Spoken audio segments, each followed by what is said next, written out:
Assembly Planning Commission meeting for October 7th, 2020. Can we have a pledge of allegiance? Actually, we won't do a pledge of allegiance. We're out of chambers. Can we have a roll call, please? Commissioner Blanco? Here. Commissioner Dickerson? Here. Commissioner Hernandez? Here. Commissioner Seifert? Chair Lopez? Here. Some additional rules for the Zoom Planning Commission meeting. This is a regular Planning Commission public hearing. Comments should have been submitted to the city planning staff via email by 3 p.m. this afternoon. If you wish to comment on an agenda item, please use the raise hand icon on the Zoom platform. Once you are recognized, you will be unmuted and allowed to comment on the business at hand in the order received. Maximum comment time is 3 minutes or is otherwise directed by the chair. If you are calling in and wish to be acknowledged, please raise your hand by dialing *9 and identify yourself when unmuted. First item will be the approval of the Planning Commission minutes of August 19th, 2020. Has the Commission had a chance to review? If so, can we please have a motion? I move that we approve the minutes. It's been moved by Commissioner Hernandez. Do we have a second? Second. It's been seconded by Commissioner Blanco. May we have a roll call, please? Commissioner Hernandez? Aye. Commissioner Blanco? Aye. Commissioner Dickerson? Aye. Chair Lopez? Aye. Thank you. We'll go ahead and move to the public comment period. Each member of the audience may address the Commission on any subject within the Commission's business. Each member of the audience and each subject is limited to discussion of 3 minutes or as otherwise directed by the chair. This is for items not on the agenda.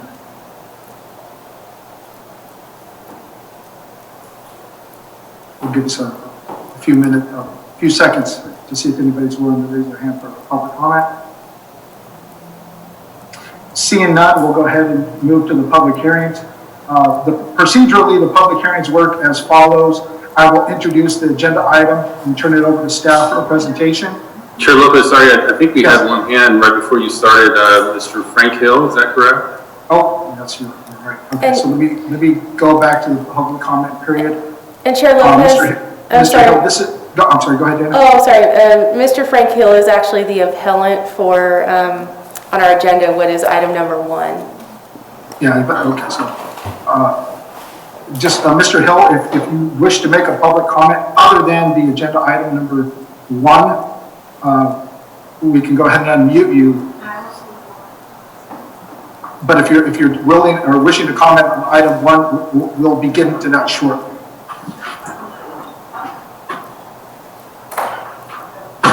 Can we, Mr. Hill, are you there? Dana, can we unmute him? Yes, I've asked to unmute him. He may need to actually unmute it on his end. Oh, okay. Mr. Hill? Yes. Okay, I informed I was moved to item 2. Yes. Is your comment a public comment in general, or is it specifically for the item number 1, which will be moved to item 2? Just tell him It's regarding, specifically regarding the project at 529 South. Okay, so then, Mr. Hill, we'll go ahead and hold up on your comment. Once we get to that item, once the vice chair, who will be taking over the meeting, gets to that section, he'll ask for public comment at that time. This is for public comment in general. Thank you. Okay, so not yet. Yeah, not yet. Okay, so maybe go back to the procedures for the public hearing. I will introduce the agenda item. I'll turn it over to staff for a presentation. Once staff's presentation is completed, I will open the agenda item to the commissioners to ask any questions of staff. After all the questions by the commissioner are answered, I will open the agenda item to the applicant, who will be on as an attendee. I will then ask any commissioners if they have any questions for the applicant. Once the commission has asked questions of the applicant, I will then open the item to those in favor, against, or neutral toward the agenda item. For the public, please wait to raise your hand until after I've called for a public comment on the item. and the host will unmute you in the order received. Please remember, if you're dialing in, use the *9 keys to raise your hand. You will have up to 3 minutes or as otherwise directed by the chair. With that said, I will make a change to last thing for the procedural items. Once the public comment is complete, only the applicant will be able to make any rebuttal. After the rebuttal and no further questions from the commission, I will close the public hearing and turn the agenda item back to the commission for any questions, comments, discussion, or decision. So with that said, I am going to make a change to the agenda. We will move agenda item number 1 to number 2, and we will go ahead and move agenda item number 2 to number 1. If everybody's ready, I'll go ahead and introduce item number 2, which is the Manami Park Telecom Conditional Use Permit at 601 West Enos Drive. May we please have a staff report? Thank you, Mr. Chair. Let me just share my screen here.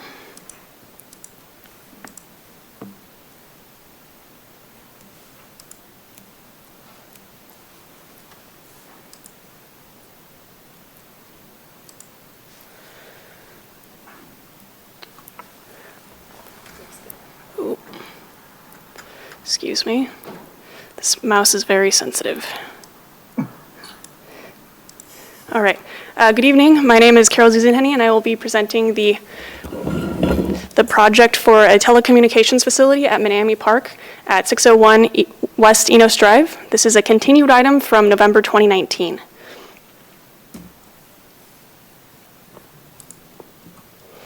The project is located in Manami Park, which is in the southern portion of the park between West Enos Drive and East Battles Road. Manami Park itself is located between West Stowell Road and West Battles Road along South Depot Street. The project is proposed to replace an existing lighting standard located behind first base at the softball field, next to the tennis courts and the basketball half court. So the proposed project is within this yellow square here.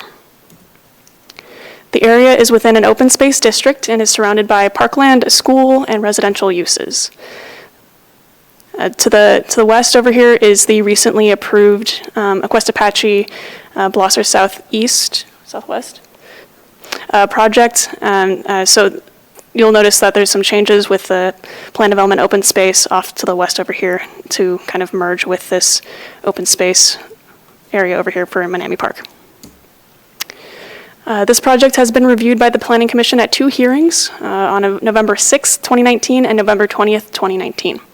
At the November 6th hearing, the Commission raised concerns that the project would result in visual impacts to the neighborhood based on massing of the proposed antenna array, which is approximately 11 feet by 11 feet, and the height of the tower at 70 feet tall, which would be clearly visible from neighboring properties. The Commission moved to continue the item to November 20th, 2019 hearing with direction to planning staff to return with findings for denial of the project.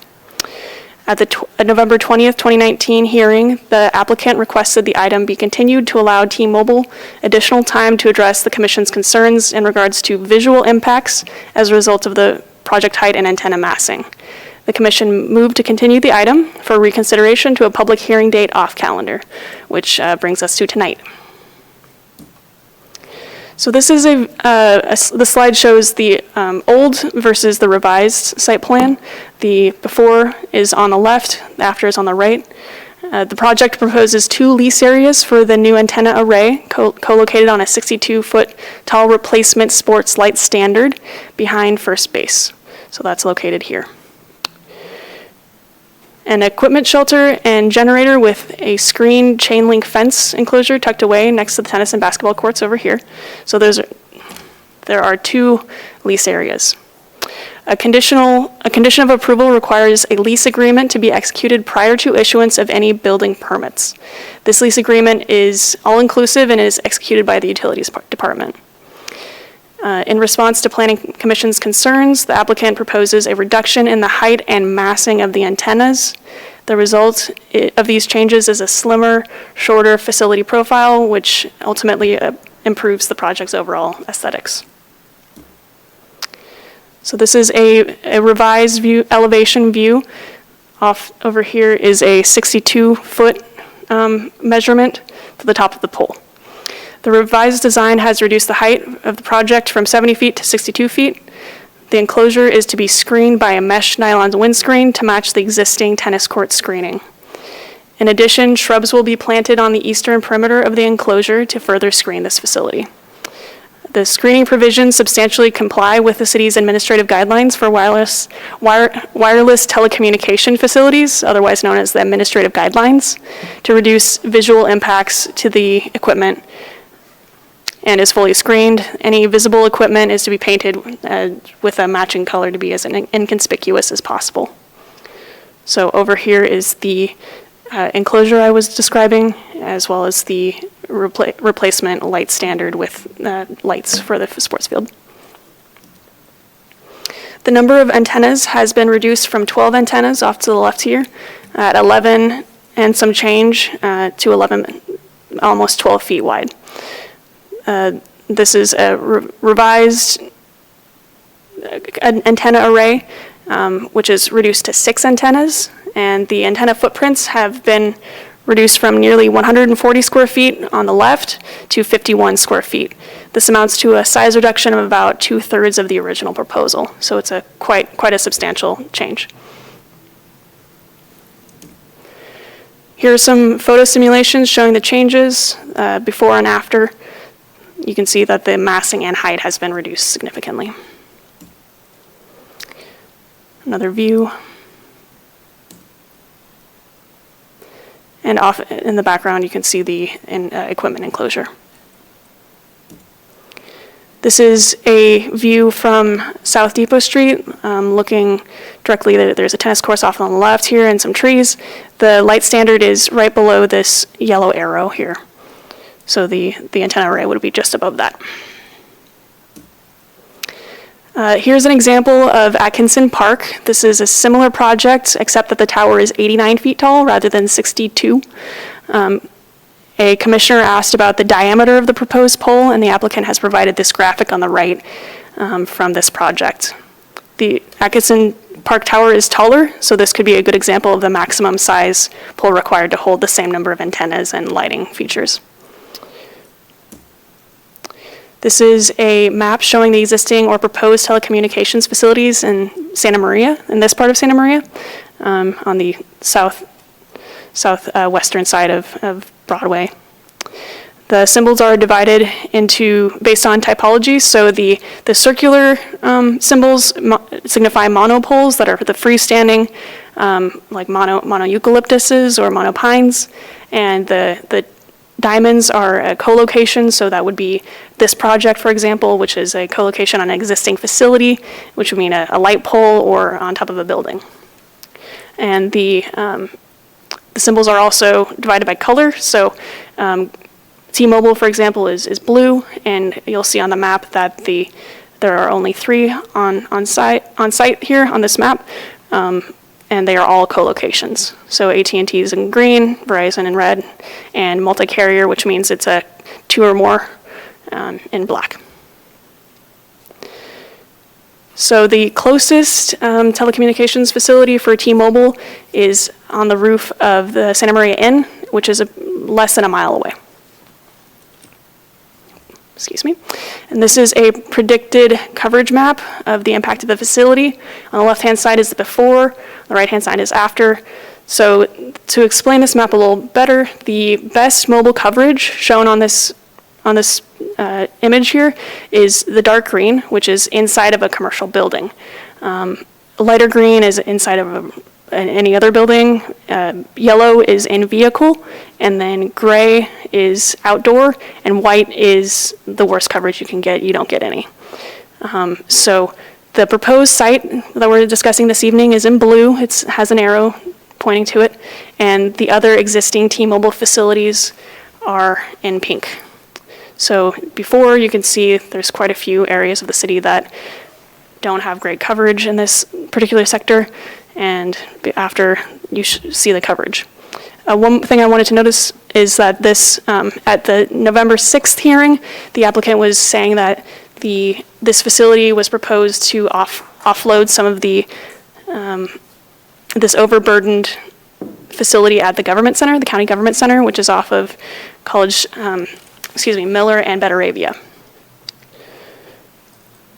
So my mouse isn't really behaving very well. So I'd point to it, but it's just directly to the southeast, excuse me. So with that, staff recommends that the Planning Commission, by motion, approve conditional use permit U 2020-0009. That concludes staff's presentation. Both staff and the applicant are available for questions. Thank you. Thank you, Carol. Does the commission have any questions of staff?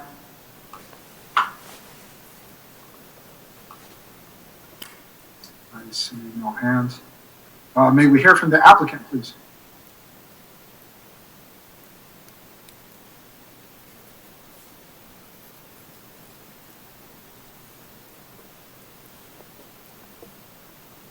Is the applicant on? I'm actually seeing, oh, here we go. His hand was raised just a second ago. All right.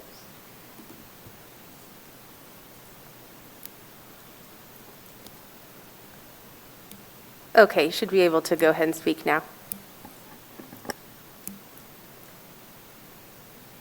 Is that Mr. Gilholm? Yes, that's Mr. Gilholm. I have, it looks like he's unmuted.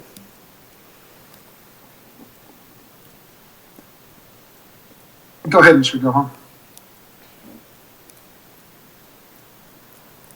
Looks like he's muted.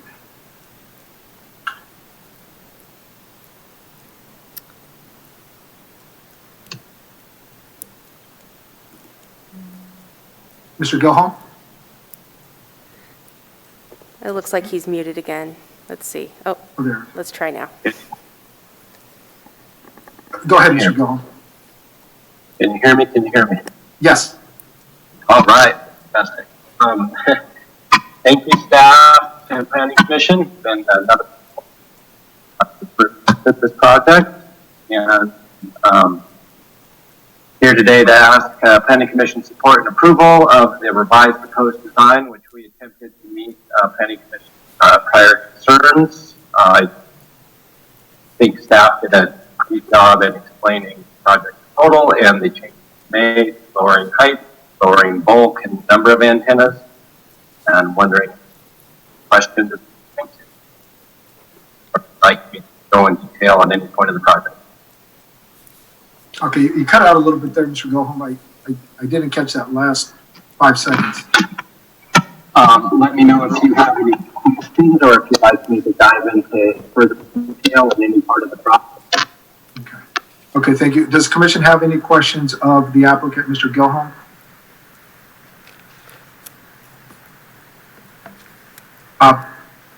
Seeing none, I had one just on the elevations.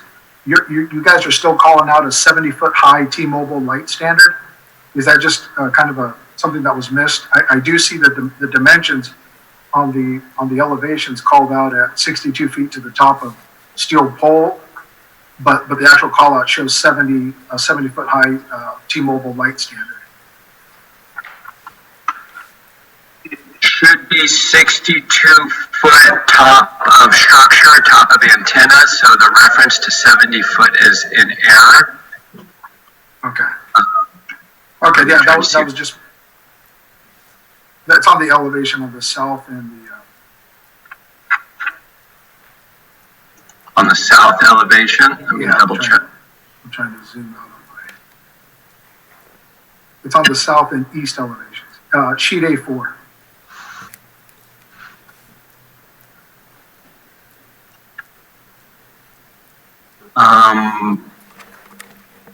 Oh, new 70-foot high T-Mobile standard light. Yeah, that is an error. I do apologize for that. Correct height is 62 feet. All down on the side. Okay, yeah, that was my only question. Do any of the other commissioners have any questions?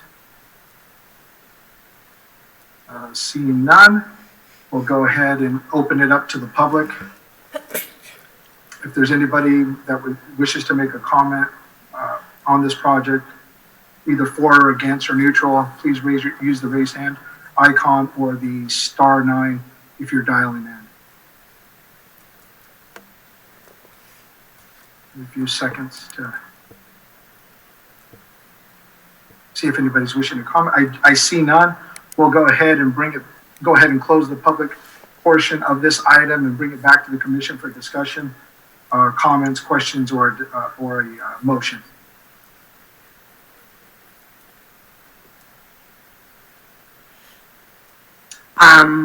I think the code is clear as to what the commission can and cannot do, and based on that, I think this is a good project. It'll relieve some pressure on the current tower and give, coverage, and also for the first responders. So I'm in agreement with this project. And if we're ready, I can make a motion. I see Commissioner Blanco I think he has a comment or a question, but thank you, Commissioner Hernandez. Commissioner Blanco? Yeah, I was just going to make a quick comment. I do appreciate the redesign that they went through to look at the height in particular and then the massing, the significant reduction. I think Carol mentioned 2/3 reduction or something that's pretty significant. And if they're able to get the coverage they need with that reduction, I think that speaks well to a good balance between the design and what the commission asked for. So, and obviously the needed coverage in general for communications that we talked about in other meetings is good to always see. So, yeah, I appreciate the good job that was done during the redesign. Thank you, Commissioner Blanco. Commissioner Dickerson? Yeah, I also agree with Commissioner Blanco and Hernandez. I think that the redo on the design is more or less what we asked for. I mean, as this commission knows, I'm always advocating for a different technology than is being presented here. But in this particular case, the antenna conforms fairly well with what's already there or going to be there. The lighting and probably melds fairly well in with the other issues that are around the park. So I'm in favor of this particular agenda item. Thank you, Commissioner Dickerson. I agree with the rest of the commissioners. I think I applaud the applicant for reducing that footprint and reducing the height. It almost looks like it's the PA system. So you guys did a good job doing the redesign. Commissioner Hernandez, if you'd like to continue on with your motion, we could do so at this time. Is this permit U 2020-009? Let me see, I can't see it Yes. well. Okay, let me see. I move that we approve the conditional use permit U 2020-0009 for T-Mobile to replace an existing light standard at 601 West Enos Drive. I'll second. It's been moved by Commissioner Hernandez, seconded by Commissioner Dickerson. May we please have a roll call? Commissioner Hernandez, Aye. Commissioner Dickerson, Aye. Commissioner Blanco, Aye. Chair Lopez. Aye. The motion passes. Good luck with your project. Okay, so going back to the agenda item, we'll go to the second agenda item, which will be the appeal to the approval of a conditional use permit for the Pine at Boone townhouses at 529 South Pine Street and 309 West Boone Street. I am conflicted out. My family and I own property within the 500-foot radius of this project, so I will be recusing myself on this project. Additionally, on item number 3, I will be recusing myself as a client has the parcel immediately to the east of item number 3. So I will be recusing myself from that. With that, I will turn over the chair to Vice Chair Blanco, and I will see you guys tomorrow at study session. Thank you, Chair. Bye, thank Have a you. good night. See you tomorrow. All right, see you tomorrow. Good night. Okay, thank you. I guess we're ready for staff presentation. All right. Can everyone hear me okay? Yes. Yes. All right. Well, thank you, Vice Chair Blanco. Good evening, everyone. Let me just share my screen here with everyone. All right. Can everyone see my screen? Yes. Yes. Great. All right. Well, my name is Alejandra Alvarez, and I am an assistant planner with the city. And tonight I'm going to be presenting on the appeal of the zoning administrator approval of the Pine at Boone Townhouses project located at 529 South Pine Street and 309 West Boone Street. This conditional use permit, can you still see my screen? Yes. Yes. This is a conditional use permit that was reviewed by the zoning administrator at a meeting on September 9th, 2020. The project is proposing 8 units, which meets the 12-unit maximum that the zoning administrator can review.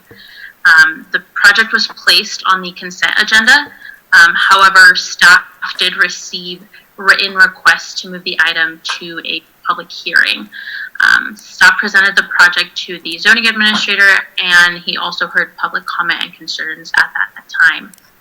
The project was ultimately approved. If you want, can you hear me?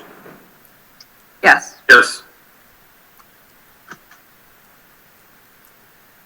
Okay, I will continue with my presentation. On September 17th, 2020, staff received written requests from Mr. Frank Hill to appeal the zoning administrator's decision to approve the project. In July 2019, an ordinance was adopted by the City Council to amend Chapter 1235 of the Santa Maria Municipal Code to establish the hearing procedures for the zoning administrator, and it also included the appeal process, which is why you're seeing this item today. Within the filed appeal, there were 4 issues, those being the neighborhood compatibility of, in regards to the height of the buildings and the surrounding existing structures, the on-street parking impacts, fire department access to the proposed buildings, and the speeding vehicles on Pine and Boone Street. So now going into the project description, the project site is located at the northwest corner of South Pine Street and West Boone Street in a residential neighborhood.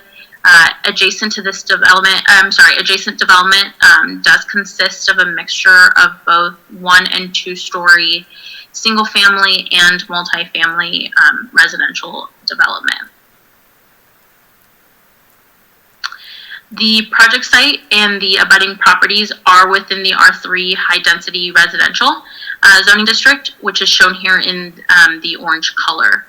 To the north, there is a property zoned public facilities shown here in green, and it's developed with the fire station.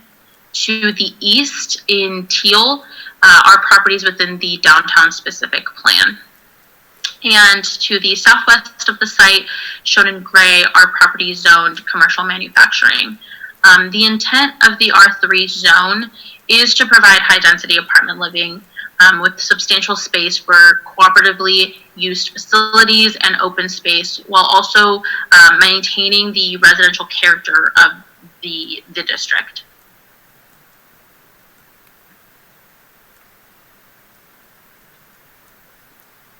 Here is a closer aerial view of the site.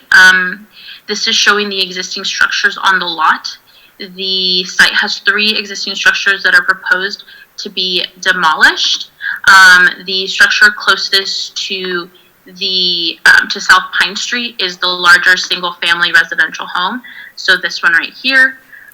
There is a second single-family residential home underneath the shadow of this tree, approximately right here. And the third structure is a detached single-car garage right here along the alley.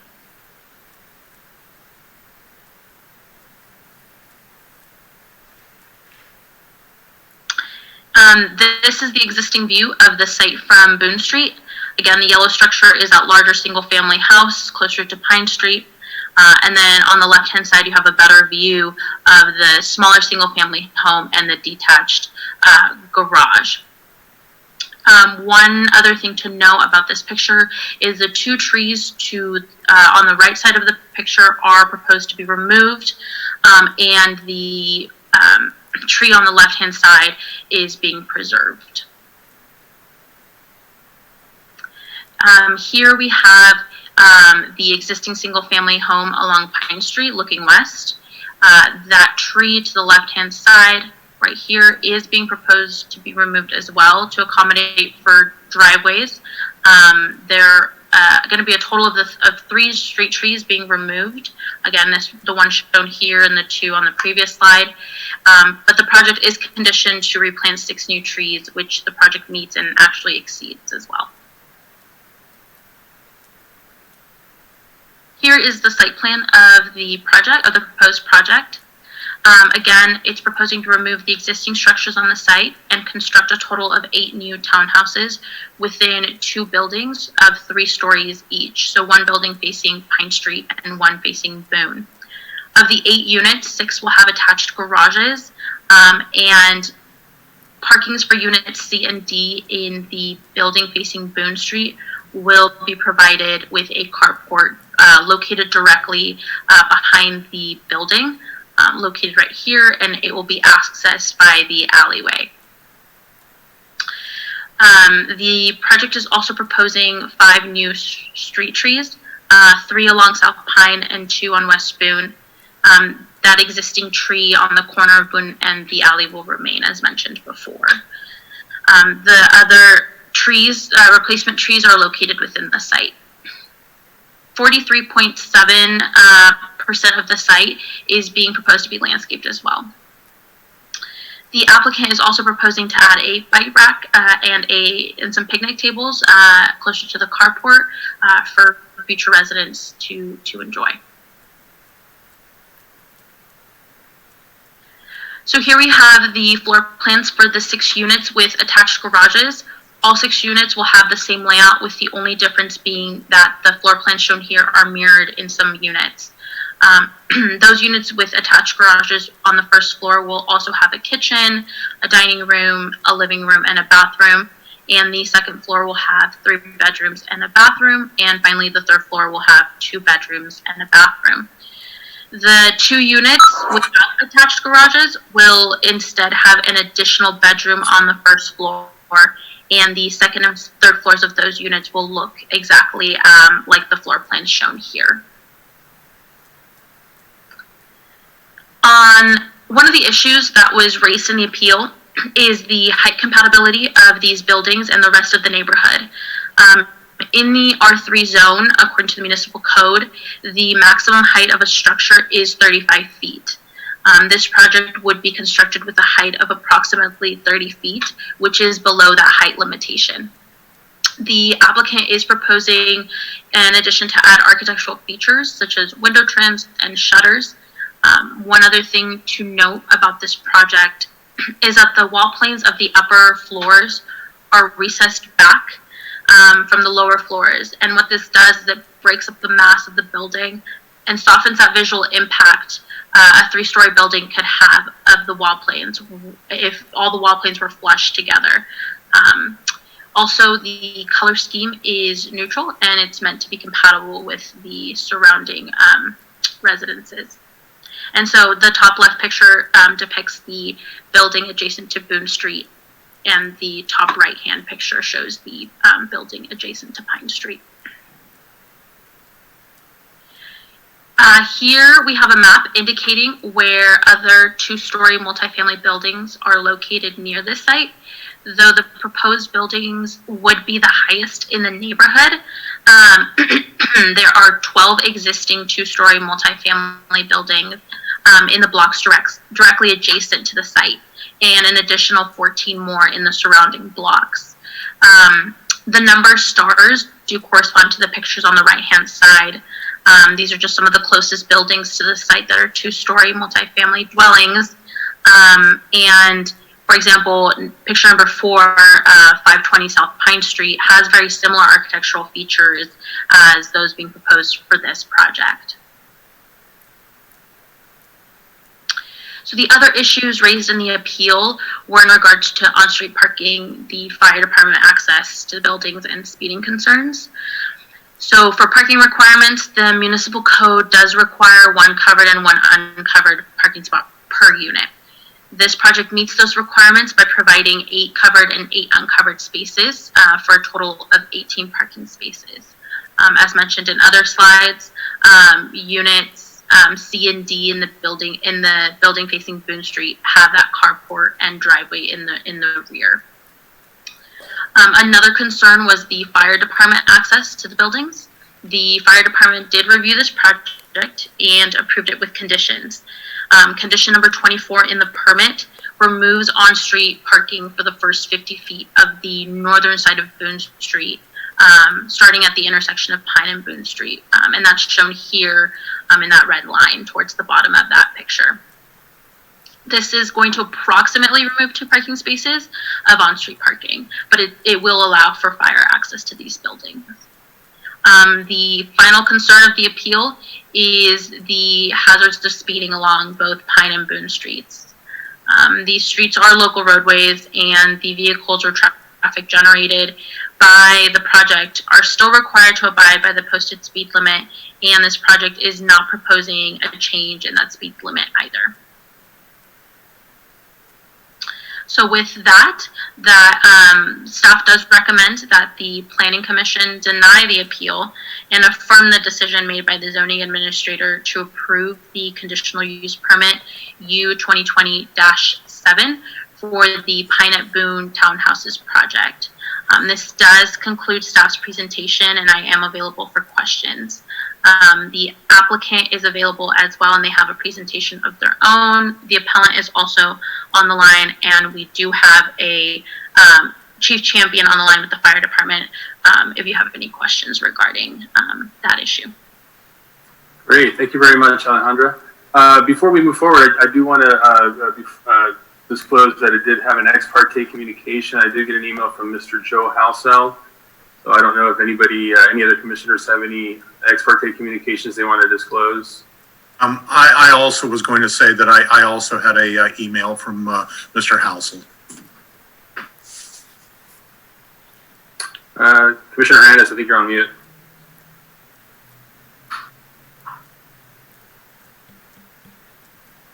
Sorry, Commissioner Hernandez, were you going to say something? I saw your mouth moving. I wasn't sure if you were going to say something. No. Okay.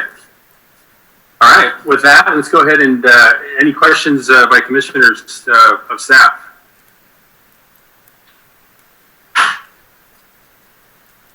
I have a question. Go ahead, Commissioner Dickerson. Yeah, you say that one of the things we can look at is maintaining the residential character or the characteristics of the residential area. Is that such that if we were predisposed to do so, that we would accept the appeal based on that third story, which seems out of character for that neighborhood? Or anyway, that's my question. Commissioner Dickerson, I can address that question. Yes, so one of the appeal issues, and this is Dana Eady, sorry, with planning. Oh. One of the appeal issues that's raised is regarding neighborhood compatibility, specifically the height of the building. So yes, if your commission was to find that the structure was not compatible with the neighborhood, and went that direction to want to accept the appeal and deny the project, then staff would need to return. We would need to bring this item back to a future hearing, and staff would need to return with findings for denial and also a resolution for that. Thank you. Great, thank you. Any other questions for staff? I do have a question. Go ahead, Commissioner Hernandez. I have a question regarding the speed limit. What was the request to reduce it to what miles per hour?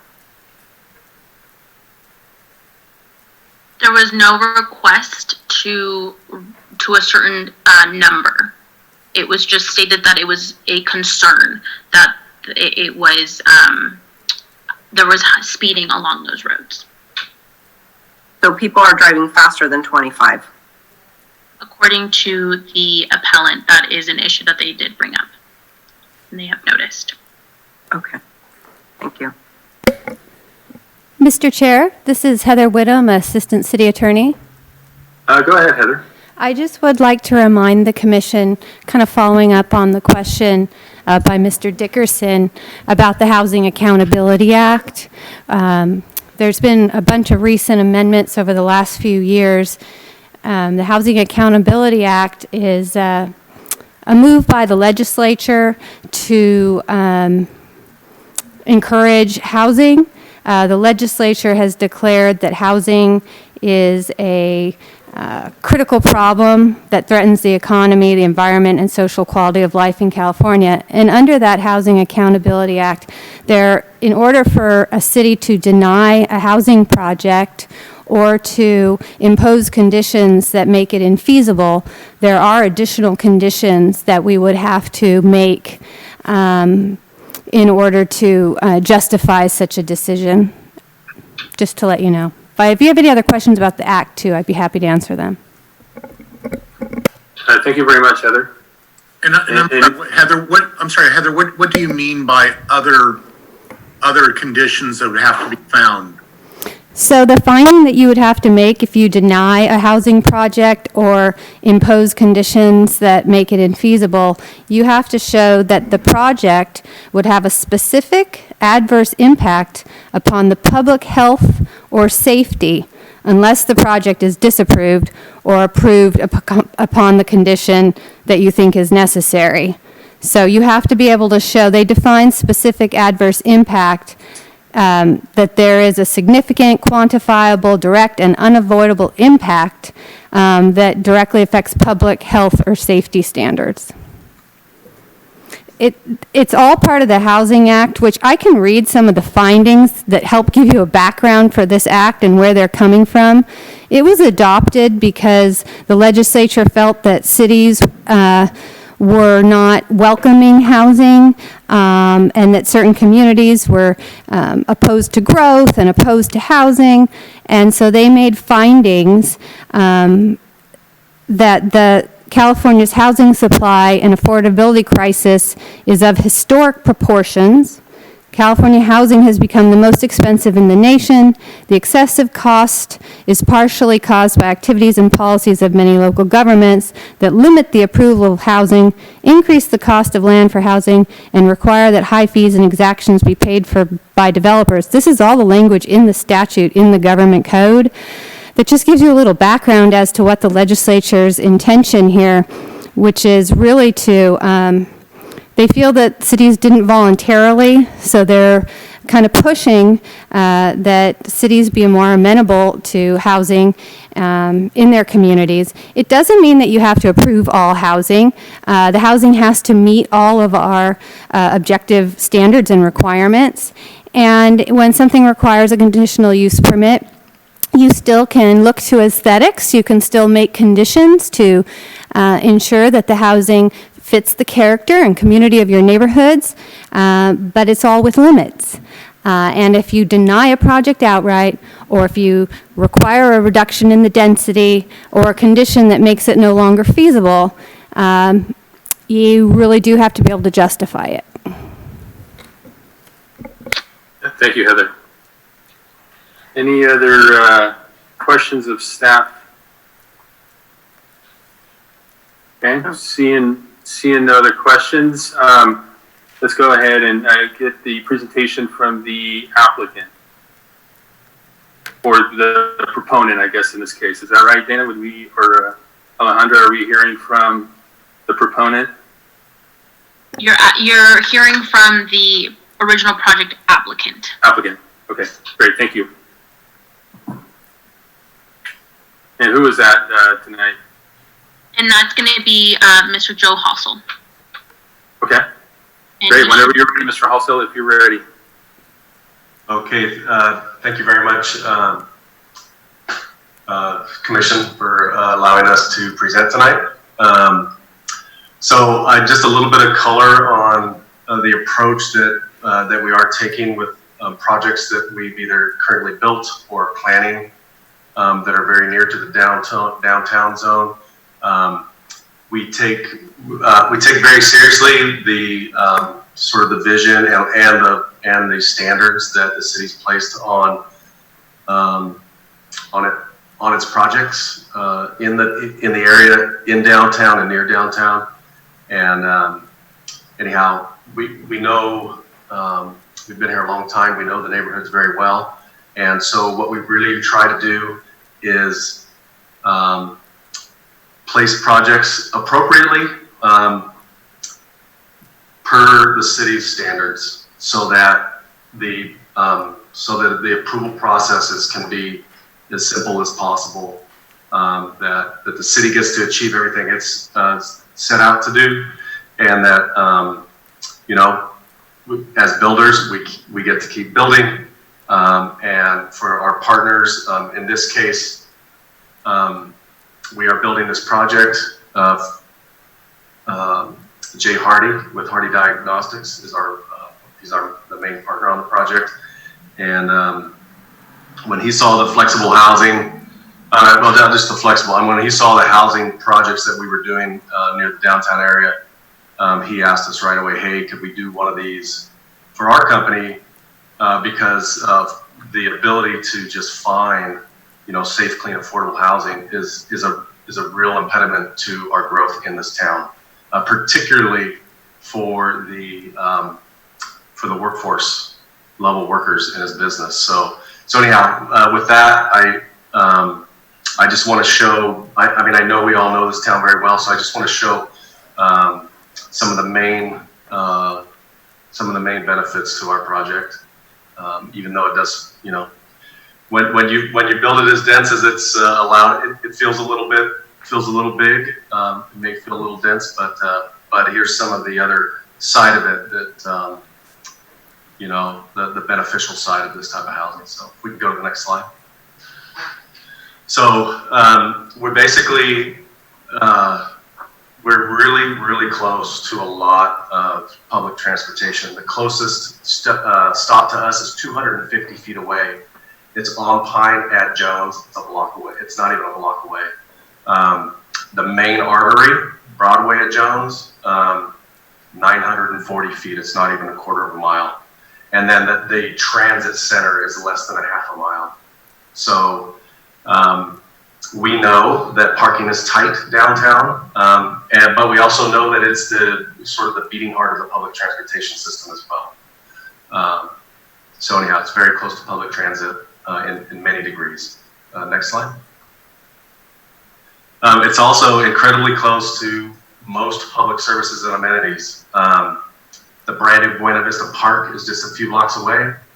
The DMV is right there, the library, the youth center, all the sports fields, City Hall, walk to pay utility bills if you're not paying them online already.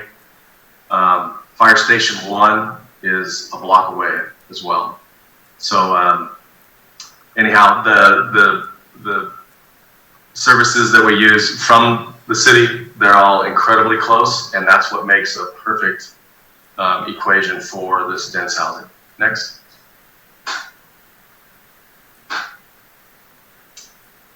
So the other services, there's a slew of small markets, small neighborhood markets. We don't have a great big supermarket. We're super close, but just outside this little half-mile radius, the new Vallarta that is on Enos, I believe, is just right outside this radius. But you can see the plethora of other small neighborhood markets. Town Center West, Rite Aid, is also very close by. Banks, convenience stores. It just really adds to the equation for this type of housing. So, and makes it so that we don't need the same type of parking that other stuff out on the edge of town might need. So, next slide.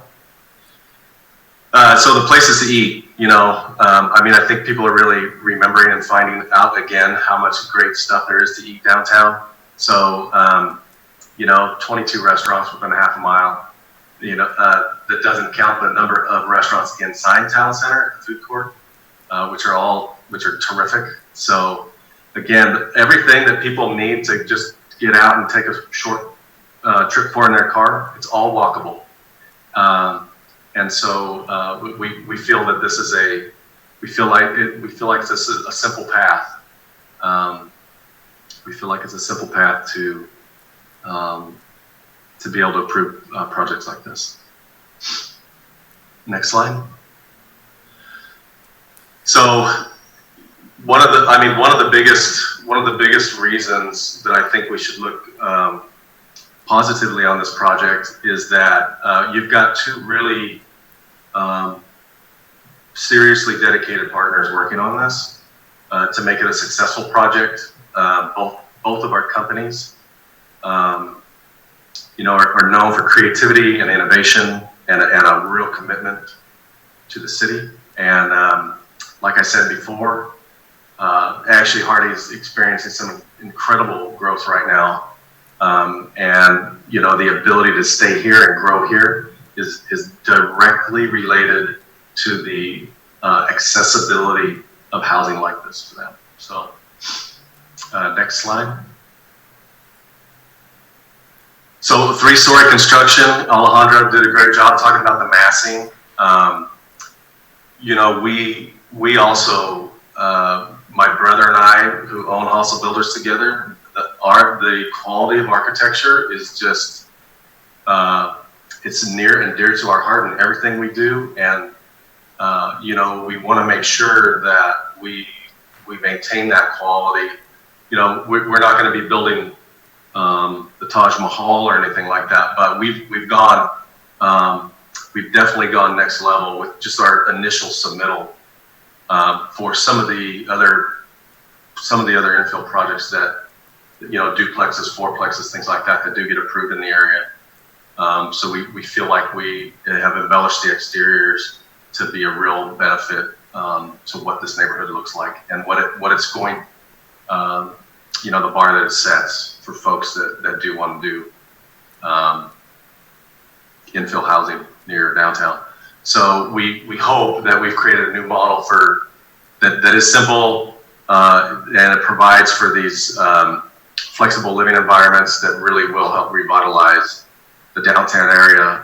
We still maintain that, not maintain, but I guess the fact is we're still the only company actually producing new units, constructing new stuff in the downtown. And I know there's plans and things like that are going out to possibility of other developers, but we are heavily committed.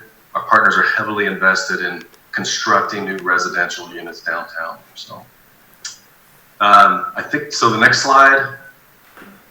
So these are renderings of the actual project, and with the actual landscape plan that you guys saw. This is the plan. So you can see that the street trees that we add just to just with a few years of maturity, they really do add to soften the elevations of the project. I do want to show there's a shot of the common space outside.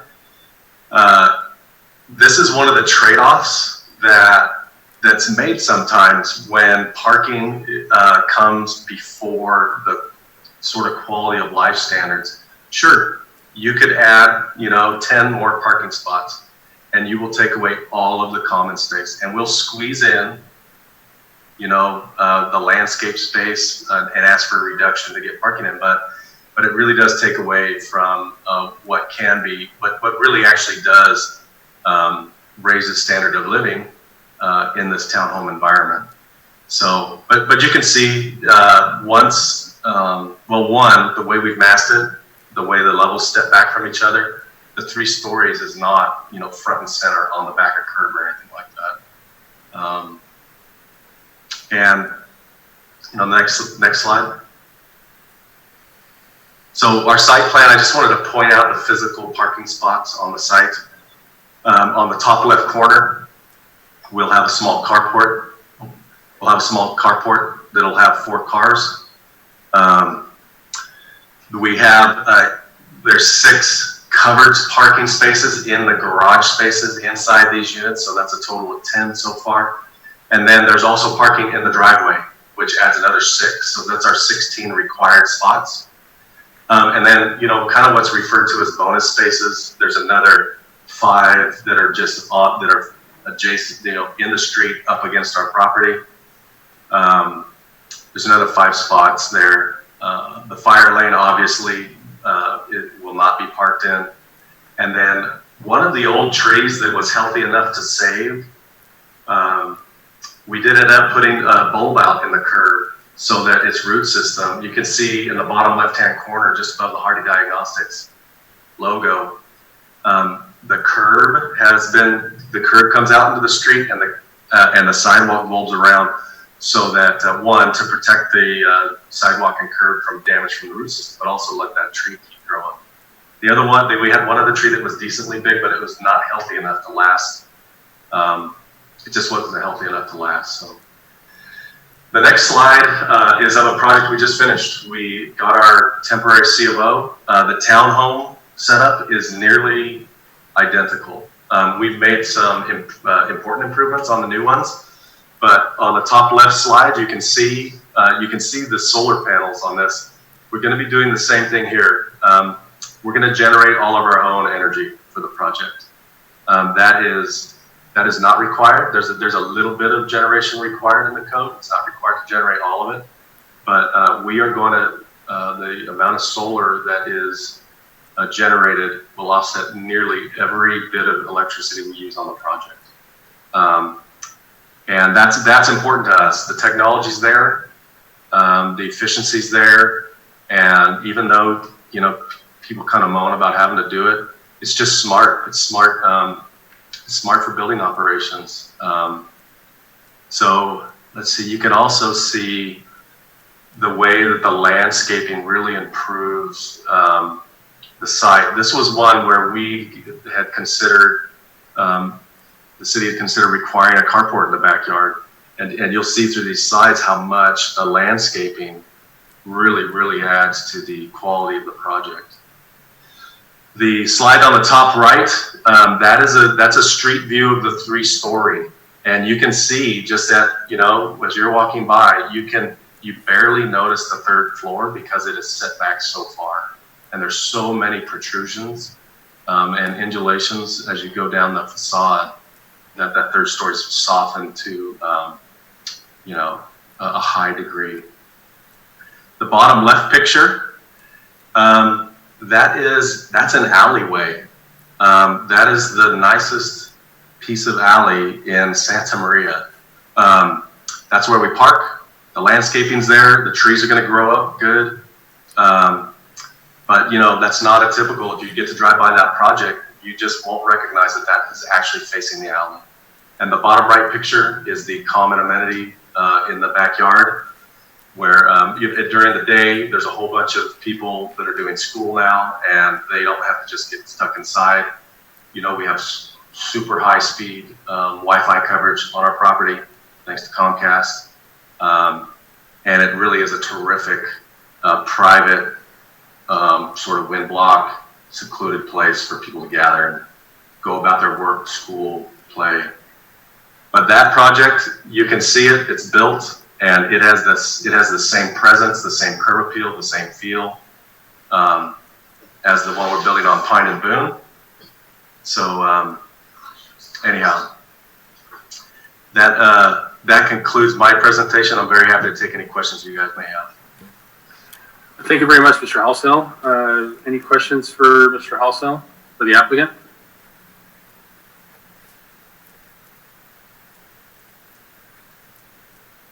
Give everybody a moment here. I do have a question regarding the Wi-Fi. Go ahead, Commissioner Hernandez. So is there going to be a tower close by that you guys are going to put on the project, or are you just talking that it's close to a tower? Well, actually, so one of the things that is critical for us and every tenant we have, you know, senior, student, it doesn't matter to us, is the accessibility to super high-speed internet. So what we've done is we've made a decision to offer unlimited data at 1,000 megabyte a second speed to all of our tenants, and we include it in their rent. And we have a partnership with Comcast that they get a Comcast Xfinity cable plus unlimited data at 1,000 megabytes a second, and that just runs off of Comcast's existing infrastructure, just hardwired infrastructure. So each unit gets its own, just like you have in your home. Each unit gets its own. It's a very extensive system of cabling and low voltage equipment to be able to offer that kind of speed. You know, each floor has got its own repeater, but we need, well, not us. I mean, our tenants, everybody needs access to rock solid, super high speed internet, and that's and we include that in the rent. That is not something extra they pay. And so, going to school and living there, working and living there, you can do all of it. It's the same issue with our school and mill project, and we're taking the same tack with Pine and Boone. Thank you. Any other questions? Commissioner Dickerson, any questions? Yes. Council, taking a look at the project, it's a good-looking project. I mean, there's no doubt architecturally, it's a nice-looking project. Landscaping, I appreciate. I appreciated what you said about the internet and everything else. The issue that I'm having with it is that that for the character of the neighborhood, as I brought up earlier, it is just monolithically big. I mean, if you had the same set of apartments, but they were 2-story rather than 3, I mean, I could get it. I could kind of come along for the ride, but the fact that you not only have this sudden block of buildings that appears in that neighborhood, but that dominate on the height, or a full story above everybody else, anybody else that could be found around them, and the few that were able to be found. So is this given that they're 3-story townhouses, is this something that could be redesigned to be a 2-story? I mean, you would still have the eight individual townhouses, but just not go as high as that 3rd story and still, in your mind, pencil out? Well, I can say with certainty that if it went to 2-story, it would be economically unfeasible, and we would not build it. We just couldn't do it. We really depend on the rental per square foot, the rental per bedroom. I mean, the rents, as the house gets bigger, the rents goes up, and we on a small infill project, Commissioner Dickerson, we only have 8 units to spread all of our infrastructure costs across, and we just that's why we have to maximize the density and height, and that's why height. I think just historically that's why height requirements are loosened up closer to the downtown area. So we did. We could have gone 35 feet with it. We could have had 9-foot ceilings, things like that. We could have had a higher pitched roof, but we kept it as low slung as we could because we're sensitive to that too. And we don't. I know that these are some of the first 3-story projects that we're seeing, but it's just. I don't think we'll submit anything that's less than 3-story. Yeah, it just sounds. I mean, you say that you're sensitive to it, and that's nice to hear. But you were sensitive to it to the point where you decided that you still went ahead and drew the 3rd story into the plan. So your sensitivity does not seem to do an awful lot for the neighbors around them, as far as that goes. And as far as whether it penciled out or not. Whether the project is amortized out over an additional 5 years or 3 years because you're going to get a lesser rent before you clear your costs. It seems to me it would still pencil out, just at a different payback horizon. But that's just my opinion. So, anyway, thank you. Thank you, Commissioner Dickerson. Any other questions? Okay. I had a couple of minor questions. Maybe this goes back to Alejandra, or maybe Mr. Halsell, you can answer. But just to clarify, I thought I had heard the landscape percentage at 43.7%. Is that correct, or did I mishear that? That's correct. 43.7, okay. And the parking requirements, are we meeting or are we exceeding the requirements for parking? On-site parking, that is. We are meeting the requirements. Meeting the requirements, okay. Mr. Halsell, do you anticipate having any lease clauses that maybe limit the number of people or the number of vehicles, or, you know, with having more rooms, you know, that tends to obviously invite more people. Makes sense. It does make sense to some degree, but will there be any clause in your agreement that limits vehicles or anything that would limit density so that we don't impact the community and the area unnecessarily? You want to take this, Commissioner Hernandez? I just want to answer that we are not able to do that. We cannot limit how many people can live in a home. It's a constitutional right. So as planning commissioners, we do not have jurisdiction to do that. Yeah, so I'm not limiting the number. Well, I'm kind of coming at it in a roundabout way. We can't limit that, but I guess, will there be any limitation on, I mean, we can limit vehicles, I would think, right? So is there going to be any limitation on ownership of vehicles? We cannot, go ahead.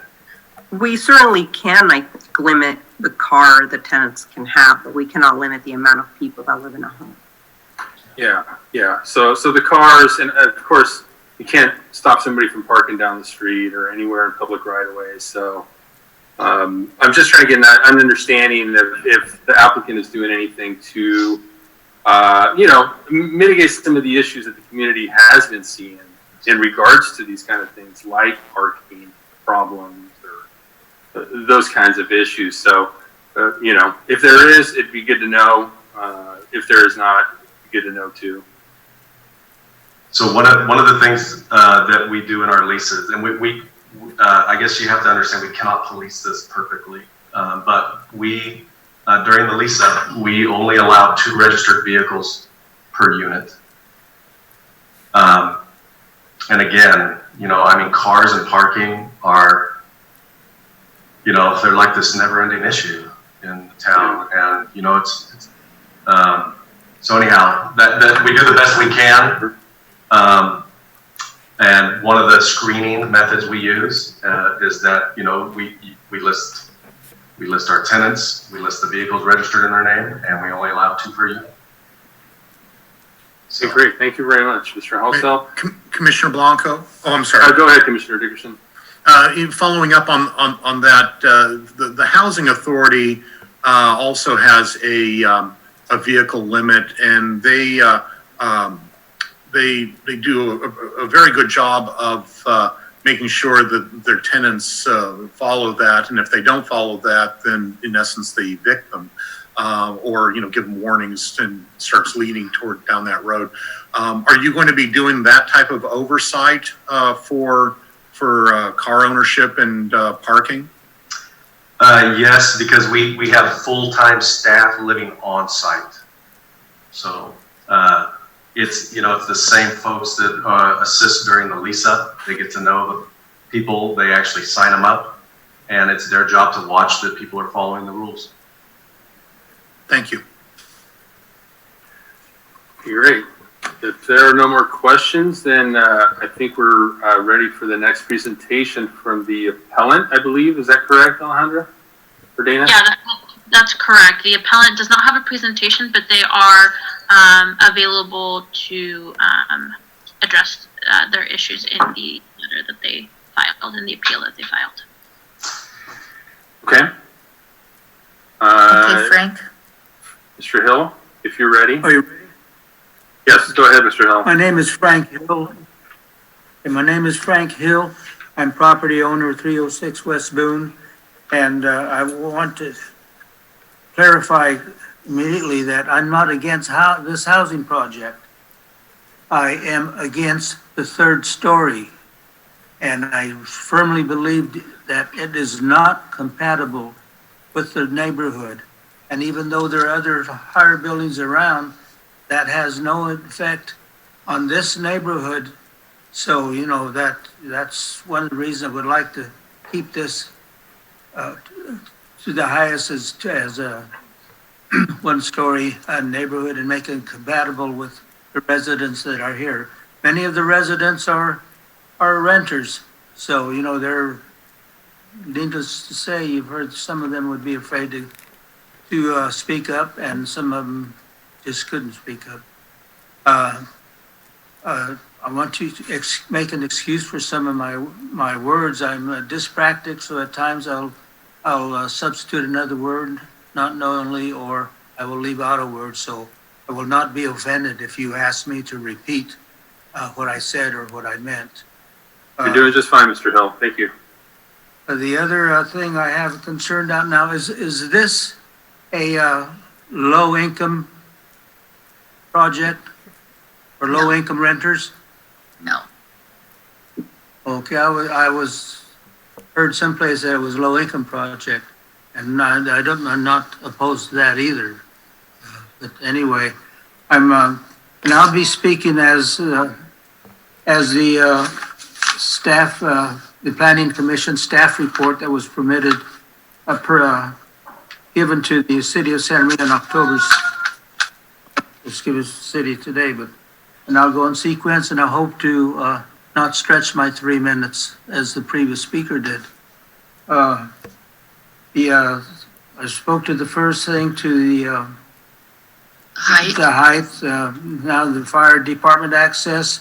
As a lay person and not really aware of the ramifications of fire department accesses, what I was speaking to is I'm aware that should be, regulation should be involved in the planning. And what brought my attention was the line that goes across from one corner to the other, from on Pine Street corner and Boone Street corner.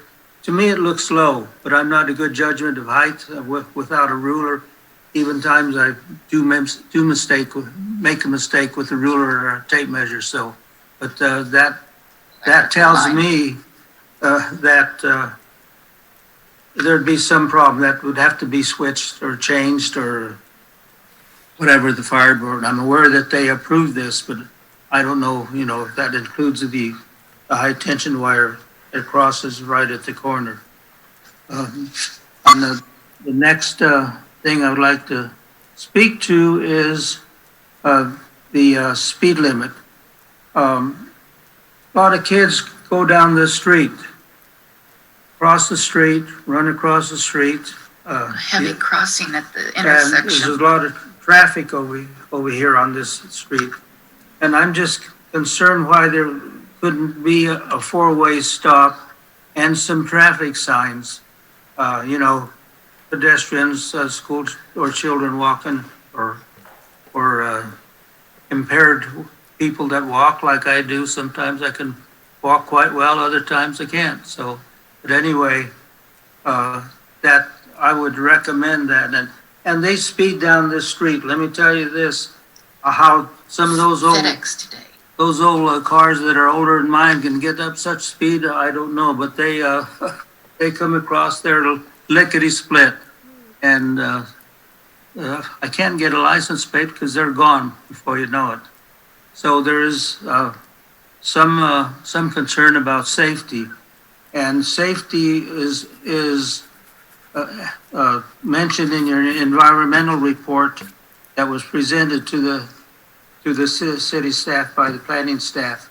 And it says, and zoning requirements and will not generate significant traffic, noise, and it goes on to air quality or water quality.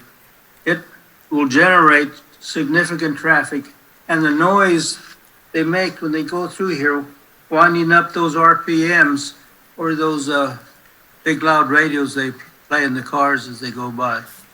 So that is not addressed here. It's mentioned that it was approved. And the other Parking. thing is parking now. I'm aware that the developer has met the requirements for parking in the development. He spoke to the parking basically in the development, two units per two spaces for each unit. He did not speak to the voluminous traffic and parking that goes on here and some of the concerns we have about people that park here. They've been in front of my house here, parked for 3 months at a time. I noticed on Pine Street, and I don't know how long it's been there, but it's obviously a car that's been crashed and not available to fix up, and it's been there a while. I'm not sure how often, because I don't like to go out that way, that the car's zooming that way, and I make a right turn when I go to the stop sign here. But with those points that I brought up, they're brief. I have some other significant concerns. Is this development, since it's not low income, is there any requirements under the government or state that handicapped persons must be addressed in the building and not just out on the corner for access? Is there any requirement by the state or county that low-income people, there's a portion of this unit would be available to low-income people, and there are other requirements that I'm sure that I don't know, because I'm new at this business. It's not even a business. I'm a resident to be. My only acquaintance with planning is I made a study years ago, 1950. Some of you weren't even born then, of the project developments in the state of Washington, in Washington, D.C. They were just getting awful. The government came and built a whole new section of apartments to house these people, demolished the homes. In 5 years, those brand new homes, government homes, were as bad or worse than what they knocked down. So, but what I'm trying to point out, are you looking to the future, and when you approve these different home projects? And again, I guess that's. I don't know if I filled up my 3 minutes or not, but Mr. Hill, if you could wrap up pretty soon, if you're not done already. But yeah. Well, let me look at my I have notes here. I have one more note. I received a letter from Mr. Joe Hassel, and he indicated that a prominent businessman is building these homes for his staff. So it's apparently they're already rented out prior to being built for those people that work for Mr. Hassel's corporation. I think there's, that little moral ethics they're involved in terms of building a new development, getting the city to back you up, and it's just for a certain clientele. Anyone else can have my remaining 3 minutes if they wish. Thank you very much, Mr. Hill. I appreciate that. Thank you. At this point, I believe we're probably opening up to public comment. I wasn't sure, frankly, Dana or Alejandra, if that was technically a presentation by the appellant or if that was essentially a public comment. Commissioner Blanco, this is Dana Eady. Yes, that was Mr. Hill's presentation essentially, and he is the applicant. Or I'm sorry, the appellant, excuse me. Yep, the appellant. I don't know that we need to ask questions of Mr. Hill, but we certainly took all those comments in, unless there are specific questions for Mr. Hill, but I didn't anticipate that we would have questions for the appellant. Are there any questions, just in case? I do have a question. Go ahead, Commissioner Hernandez. In regards to his suggestion of a four-way stop or a light, what is the suggestion, or do you have a way that you'd like to present to us to discuss? That's a question for Mr. Hill. Mr. Hill, did you hear that question? He's on mute. I would suggest putting up a four-way stop and signs, not a school crossing, but children crossing, so you, Ask him if I can talk for you, Uncle Frank. I don't know, my cousin here would like to make a comment if she's permitted under these Sure, circumstances. that's fine, Mr. Hill. Go ahead, miss. Hi, I'm Shonda Crowley, and we help take care of this property for Frank. They are elderly, so we see a lot of what goes on in this neighborhood. We know the parking issues. The school lets out, and there's a lot of kids crossing when school lets out every day. They're crossing at the intersection there at Boone and Pine, and there's a lot of traffic in that area. People fly down this street sometimes without even stopping there. Kids will be crossing and people will turn even when they're crossing. That's why we definitely need a stop sign or something there to protect all the kids, because there are a lot of kids coming from the schools every afternoon. I'm not here in the mornings. I imagine it's the same way. Sometimes there's even buses that come in this neighborhood and let kids off, and that leads to traffic issues when the buses are there.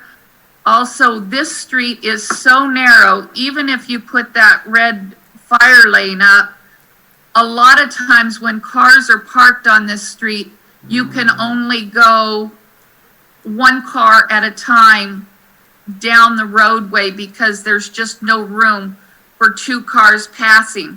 If you're coming out of currently either alley, where the alley will be where you guys will be going into the project, the alley directly across the way, sometimes cars are parked there and it is so hard to get around the cars from the alleys or into the alleys because of the parking situation. With the parking, we are seeing people park in front of our house, which would be directly across the street on Boone Street from this unit. We have people, when you did your presentation of the other buildings in the area that were the unit, I believe it was number 4, that's over, I think that's Jones Street. We have people parking from that unit all the way in front of our house. There's days here that we can't even get in to park in front of the house. At that point, our only option is to park in the driveway here. The driveway is so short that our vehicle, which is an SUV, ends up parking on the sidewalk, which is technically illegal. But why should we, as the property owners here, the taxpayers here, have to park 2 or 3 blocks away just to come to this home? Thank you very much. Mr. Gurley, thank you very much.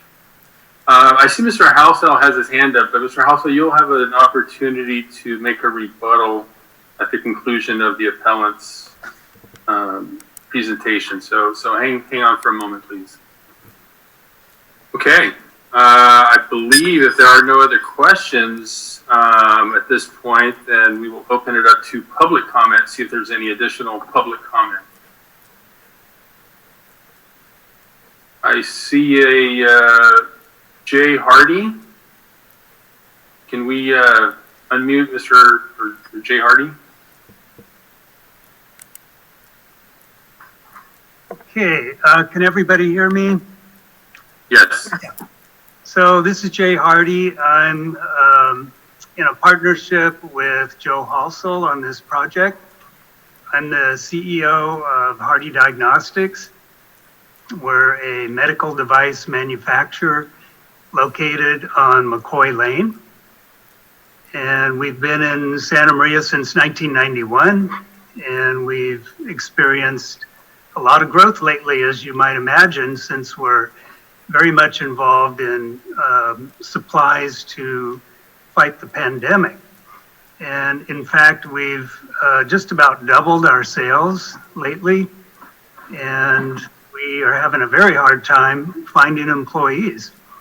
So at the moment, we have about 20 job openings, and it's been a problem, and the problem always comes down to housing.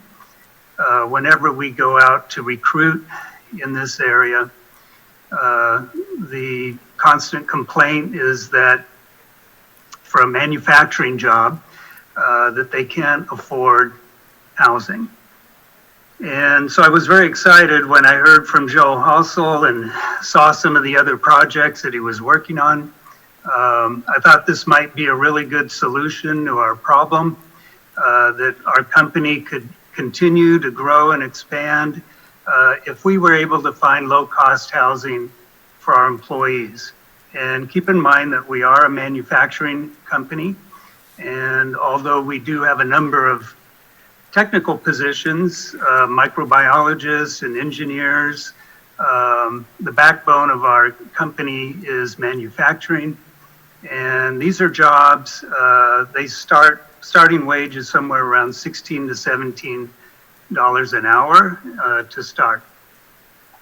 So this is a continual problem that we have here.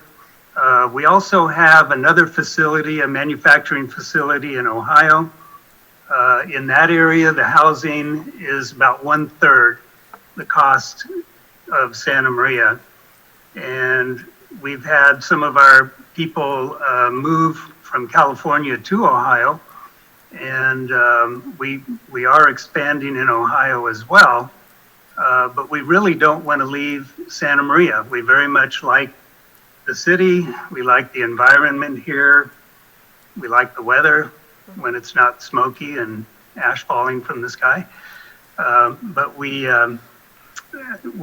would very much like to expand right here in Santa Maria and continue to provide more jobs and higher paying jobs. And I think that this project is an opportunity to provide housing that our people can afford.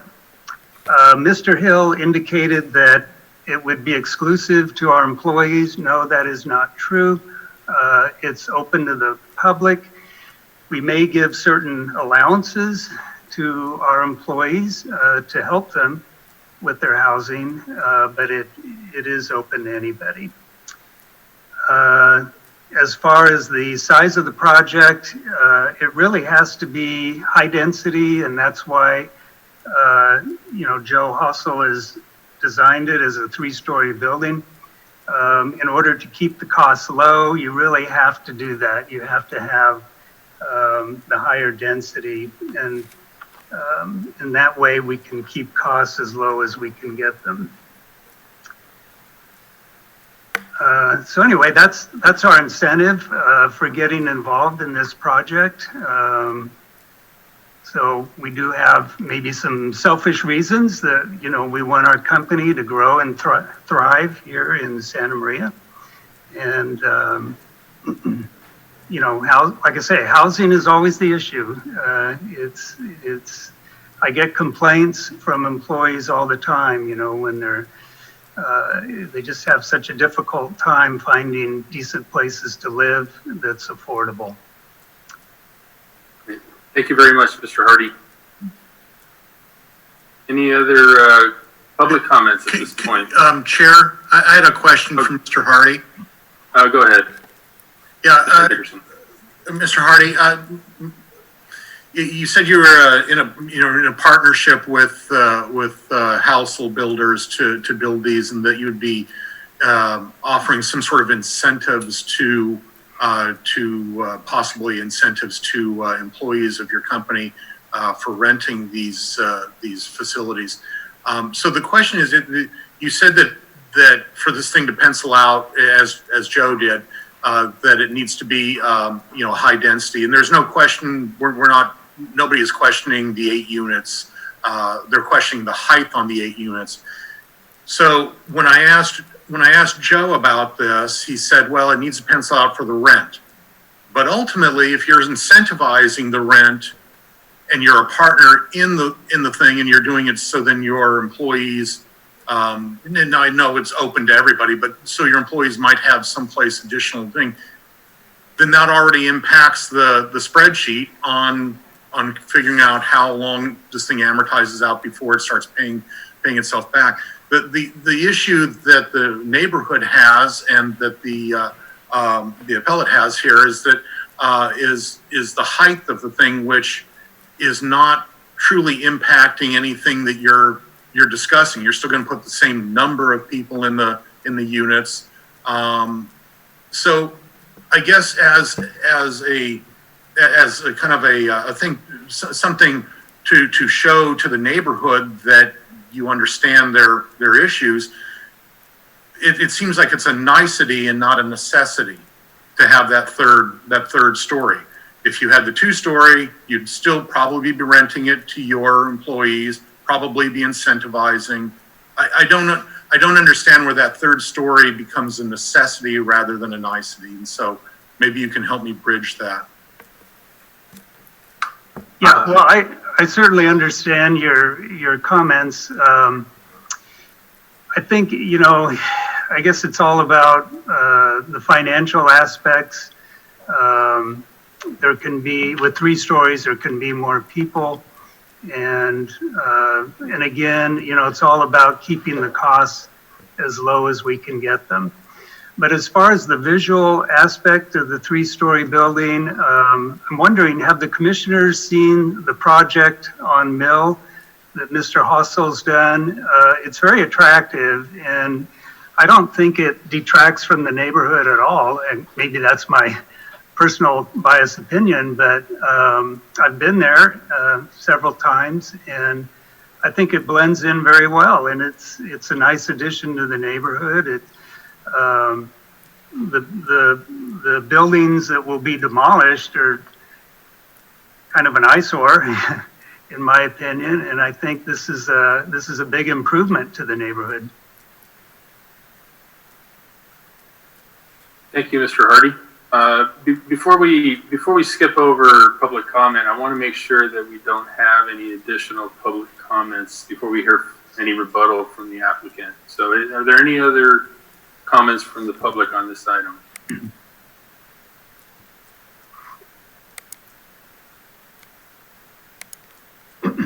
Okay, I seeing none, I assume, Mr. Halsell, that your hand is up as kind of a rebuttal to Mr. Hill. So if we're ready to move on to that, and you have a rebuttal, go ahead, Mr. Halsell.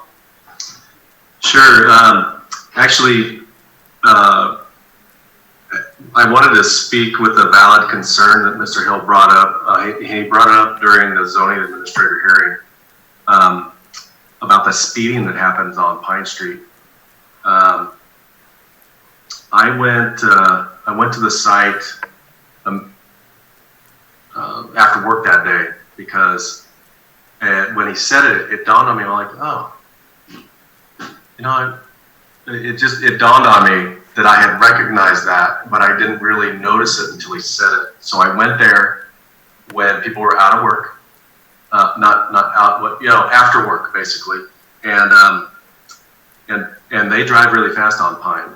And the safety of of our new tenants is a big issue for us because it's there's going to be families there. There's going to be kids playing there. I did not know about the I had forgotten about the sheer number of children that get out after from school. I do not know how complicated it is, but I think it's pretty complicated. We would happily add those stop signs to our project at our expense. It's important for us, and it was a valid point. So I do think that this traffic study thing comes into play, and if there's a way to cut through that and to sort of just condition, but not wait to approve our project, for one day when the stop sign came in, that's something that that honestly I think needs to be there anyway. There's too many blocks in a row coming off of Cook before there's a stop sign, and people just go too fast there. So that's a valid concern, and I'd be happy to do what we could in that regard. I think that's a really detailed discussion with Public Works and Utilities, but we think it's a good idea, actually.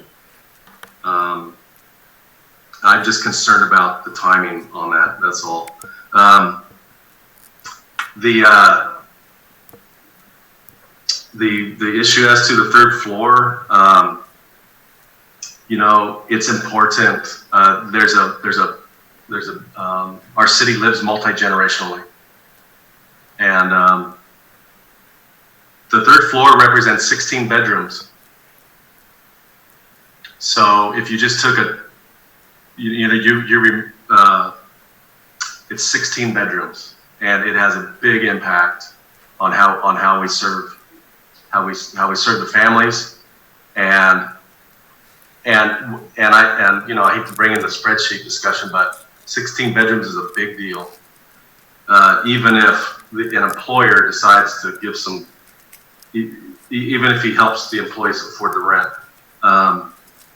it has a huge impact.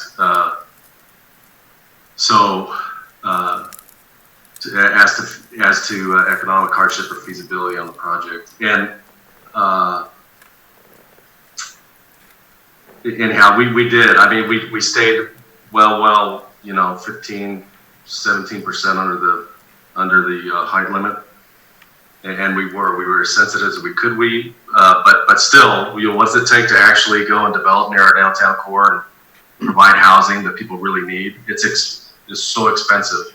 You spend over $500,000 on these units in cost alone to get them built, and you absolutely, for each one of them, and you absolutely have got to, you have to, whether it's Jay Hardy or for somebody who buys it in 5 or 10 years or something, they just, if we want it in our dead close to downtown, it's just something we're going to have to really grapple with is how do we make the third floor the most sensitive third floor possible. So. Thank you, Mr. Halsell. No, sorry, is there anything else on your rebuttal? As far as it's sort of made available and people know about it first if they work for Hardy Diagnostics, but it's a market rate project, and you just never know what's going to happen. So you can't just say, hey, this is for exclusive access. This is open to the market, and just like any other employer would want to do, they can do whatever they want in their own payroll department to help out with rent, if it makes sense. So that's all. Thank you very much, Mr. Halsell. Mm-hmm. Okay, well, that'll conclude the presentation and public comment portion of our meeting for this item, and I'll turn it back over to Planning Commission for discussion and any motions. Commissioner Dickerson, go ahead. Yeah, I just had a question of staff. Were there any other neighbors that put in, the objections to the project, or was Mr. Hill the only one that spoke out against it? At the zoning administrator hearing, there was one other additional neighbor that expressed their concern. They do not seem to be present at this meeting today. Thank you. Commissioner Hernandez, any questions? Or we'll just open it up to comments, I guess, at this point. Yes. Any comments? So it Discussion. sounds like Mr. Hossel's willing to do the four-way stop to address the traffic.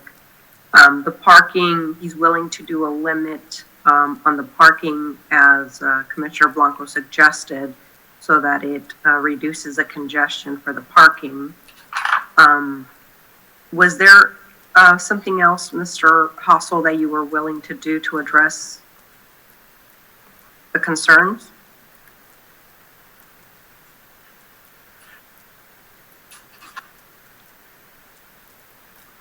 Mr. Halsell, did you get that questions? He's on mute.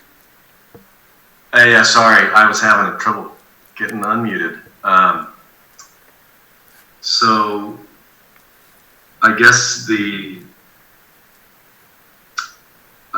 have to think about the we've had some designs that have a flat roof on the third floor. You know, that's a project that's going to be coming up off of between New Love and Battles. It's very similar. Just got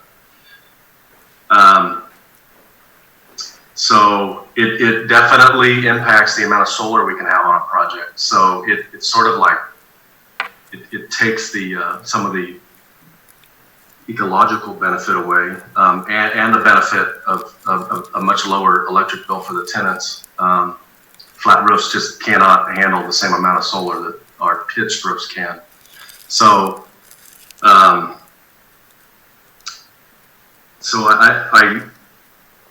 I don't know. I mean, I'm struggling with that one too.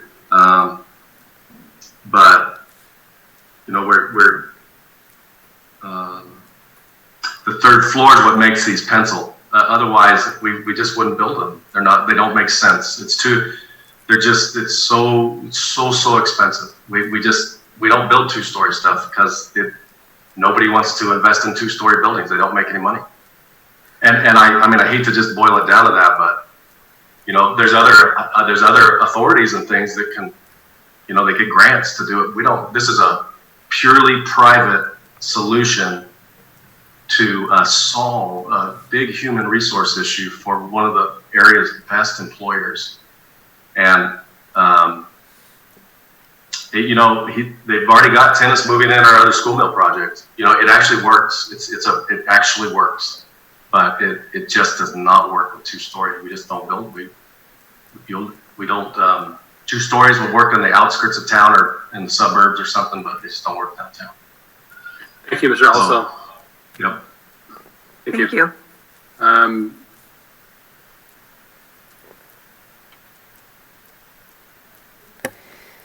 Chair Blanco, you're muted. Oh, sorry. Thank you. Sorry about that. So we're in discussion here. Planning Commission. Any other items to discuss internally? Commissioner Dickerson. Yeah, you know, I'm struggling with it. I always get a little, my teeth grind just a little bit when I hear it doesn't pencil out. Or this has additional dynamics of, you have a partnership with the employer that's probably going to load up, you know, a substantial number of their employees and things. So, and from that standpoint, then it's a for-profit entity that is trying to mitigate their own issues of employees and employee housing. So from that standpoint, there's additional financial concern on that end that it seems to me would be added into the mix as well as far as penciling out. So it's just always a phrase that I hear from developers that, like I said, just doesn't wash with me. But I'll say this about that. Evidently, there was not there was not a lot of concern by the neighborhood. You didn't have multiples of people coming out and finding that they found it objectionable. Anytime you put the first larger building in an area, you end up getting some resistance.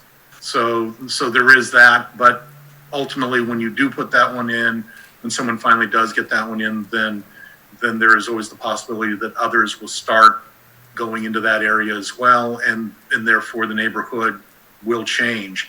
Mr. Hill did not object to the project per se. He objected to some elements that Mr. Halsell and Mr. Hardy are willing to mitigate those and assist with those. So they're being very open about that, and so I appreciate that tremendously. I do take what Joe said about the pitched roof versus the flat roof. I think that if we're going to stick with the third floor, that sticking with the pitched roof to attain the additional solar is probably aesthetically more pleasing and probably smart as far as ecology goes, the ecology of the thing. So with reservations, I would say that I would support this project with the reservations that I've discussed, but hopefully with additional things put into the resolution that that we've discussed today to mitigate some of those other things. So that's my take on it. Commissioner Thank you or very Chair, much, Commissioner Dickerson. Sorry, go ahead, Kathleen. Chair Blanco, this is Dana Eady, and Sorry, Dana. thanks. I just wanted to mention that Mr. Veyes from Public Works has some additional information to provide regarding the four-way stops on the roadway. The project is not conditioned to require that, and so I'd just like him to provide that information, please. Thank you, Dana. Thank you very much, Dana. Thank you. Mr. Commissioner, Chair. Okay. Mr. Chair, Commission. Go ahead, David. Okay, thank you. There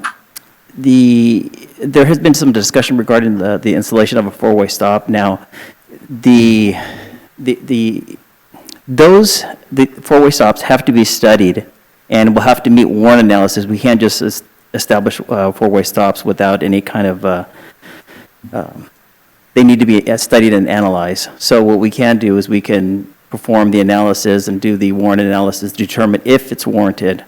What we don't want to do is establish a four-way stop where it's not warranted, because that puts the city at liability.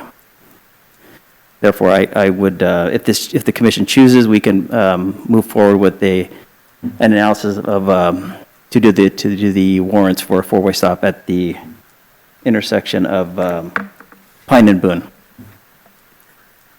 David, is that an analysis that the city would do, City Public Works, for the project, or is that something that's required of the applicant? How would that work? We can do that, or if the commission chooses, they could place that as a condition upon the applicant, so that they can perform the one analysis. Okay, thank you. Okay, well, if I think commissioners, we've had this discussion here. I was just going to add a few my own comments, on the project. I as well was going to comment that the four-way stop, although it could be a good idea, or maybe even it's just a two-way stop. As an engineer myself, I understand that has to be an analysis that's done. We can't arbitrarily decide to put one in, but based on the discussion here and the comments from Mr. Hill and the willingness of Mr. Halsell, I think that a condition to look at that and analyze the requirement certainly makes a lot of sense there. I like the project in terms of what it does to provide additional housing. That's really such a huge issue these days, anywhere, California especially. So any opportunity we get, I think we certainly need to be looking at it and giving the applicant the opportunity to do it. Certainly, we want the best project possible that meets all, of course, has to meet the requirements, but you know, we also want to be sensitive to the needs of the community as well. And I feel that, you know, going through this process now, and I certainly think appealing the process or the appeal process only benefits, I think, everybody. So I appreciate that there was some community involvement and Mr. Hill coming out and speaking. I'm really glad that we got that. You know, I appreciate the design in terms of the massing. I think it's not, in my opinion, as imposing, you know, a structure as it would be if it was just a vertical face at 30 feet. I like the idea of doing some downtown infill work versus, you know, moving everything to the outskirts. And the fact that, you know, there are amenities nearby certainly help that situation. Understanding the situation with Hardy Diagnostics, it makes a little bit of sense too. That's definitely a different approach in terms of kind of a joint effort here, but that you know, if that's what it takes to promote projects, to promote housing, I think that's a positive thing. I do like the fact that they've landscaped things significantly at 43.7% is pretty significant. The sensitivity to the parking and providing the on-site parking, I think, is also something I can appreciate. I do really like the bulb out, to be quite honest with you, at that tree. I think preserving trees and landscape wherever we can and replanting is huge. So I appreciate that aspect of it. The safety is another important thing. So that's why I do, you know, I would suggest that we also take a look at this situation with crossing and make sure things are safe, and you know, looking at potentially doing a stop sign, or at least analyzing the opportunity to do that. So yeah, there's a lot of positive, and maybe there's some feeling in general that it's not compatible, and I struggle a little bit with the compatibility factor, just because you know, what does it mean to be compatible? You know, it's housing, it's high density residential, it's meets their requirements. Does it look different than the neighbor's home? Yes, it's going to look different, of course. So compatibility is sort of this nebulous term that's subjective, and so I struggle with that. I'd want it to be as compatible as possible, but at what point is it compatible and is it not compatible? So that's a little bit of a struggle for me, but I certainly see you know, quite a few benefits to it. So those are my comments. So at this point, I will entertain any motions or any additional discussion from the Planning Commission. Oh, I would like to say that I think it is a very nice project. I like the layout, the design, and yes, maybe some people will say it's not compatible because it's nicer than the older homes that are there. This is going to be new, and it is large, but I think you do need that because families need space to live in. And so, you know, in terms of housing, we do need more housing. I would like to commend Mr. Hill for, you know, going through the appeal process and seeing that, you know, bringing the issues and, you know, the parking, I think we can address that with as I stated, a minimum, as Commissioner Blanco suggested. We limit the tenants to 2 cars. The fire department access issue was addressed, and the speed limit, you know, I want to commend the developer, Joe Hossel, for, you know, volunteering to put in the 4-way stop if that's, you know, what Public Works decides at his cost. So I think that the appeal process in this case worked because we were, you know, solving problems and getting to solutions, and I think that's really what the process is all about. And for that reason, not only is the project a good project, but also the way in which it has developed tonight, I think is very positive, and it shows that the procedures and the process works, and that we do listen to the community, and that the developers are invested in the community and want to create a nicer place for everyone. So for that, Thank you, Commissioner Hernandez. yeah, so I would like to make a motion, if we are ready for that. Mr. Go ahead. Go ahead, Commissioner Hernandez. Okay, get my number though. I move that we approve U 2020-0007, which is the permit for the Pine at Boone Townhouse at 520 now South Pine Street and 309 West Boone Street.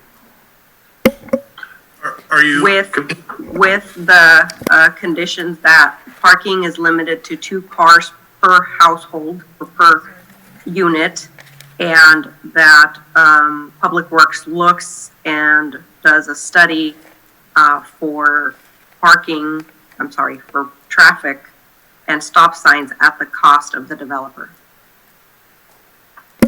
Does that include if a stop sign is warranted, the developer would pay for the installation? Yes. Thank you. Okay, there's a motion by Commissioner Hernandez, I'll second that motion. seconded by Commissioner Dickerson. Can we get a roll call, please? Commissioner Hernandez, Aye. Commissioner Dickerson, Aye. Co-Chair or Vice Chair Blanco. Aye. Okay, thank you very much. Motion passes 3-0. Congratulations. Thank you. Thank you, everybody. So, Okay. Chair Blanco, we're just going to take a minute or so just to set up for the next item here. Oh, sure, go ahead. Thank you. If we need to take a brief recess, we can do that. Restroom break or anything. Why don't we take a 2-minute break, please? Okay. 2 minutes. Thank you. Okay, thank you.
I just turned it on. Oh, sorry. Is it, Okay, Now I'm back. can you guys hear me now?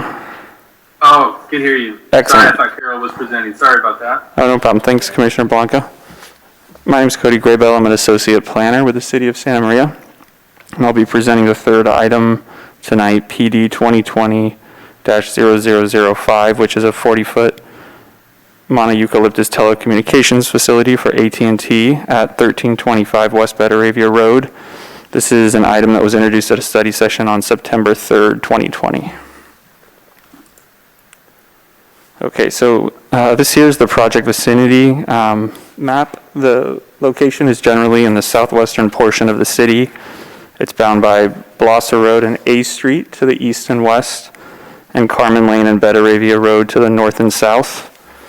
Development is generally characterized by a mix of industrial uses and residential subdivisions.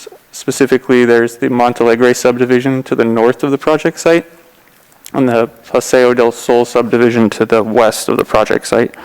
And recently, planning commissioners have looked at a couple projects in the area.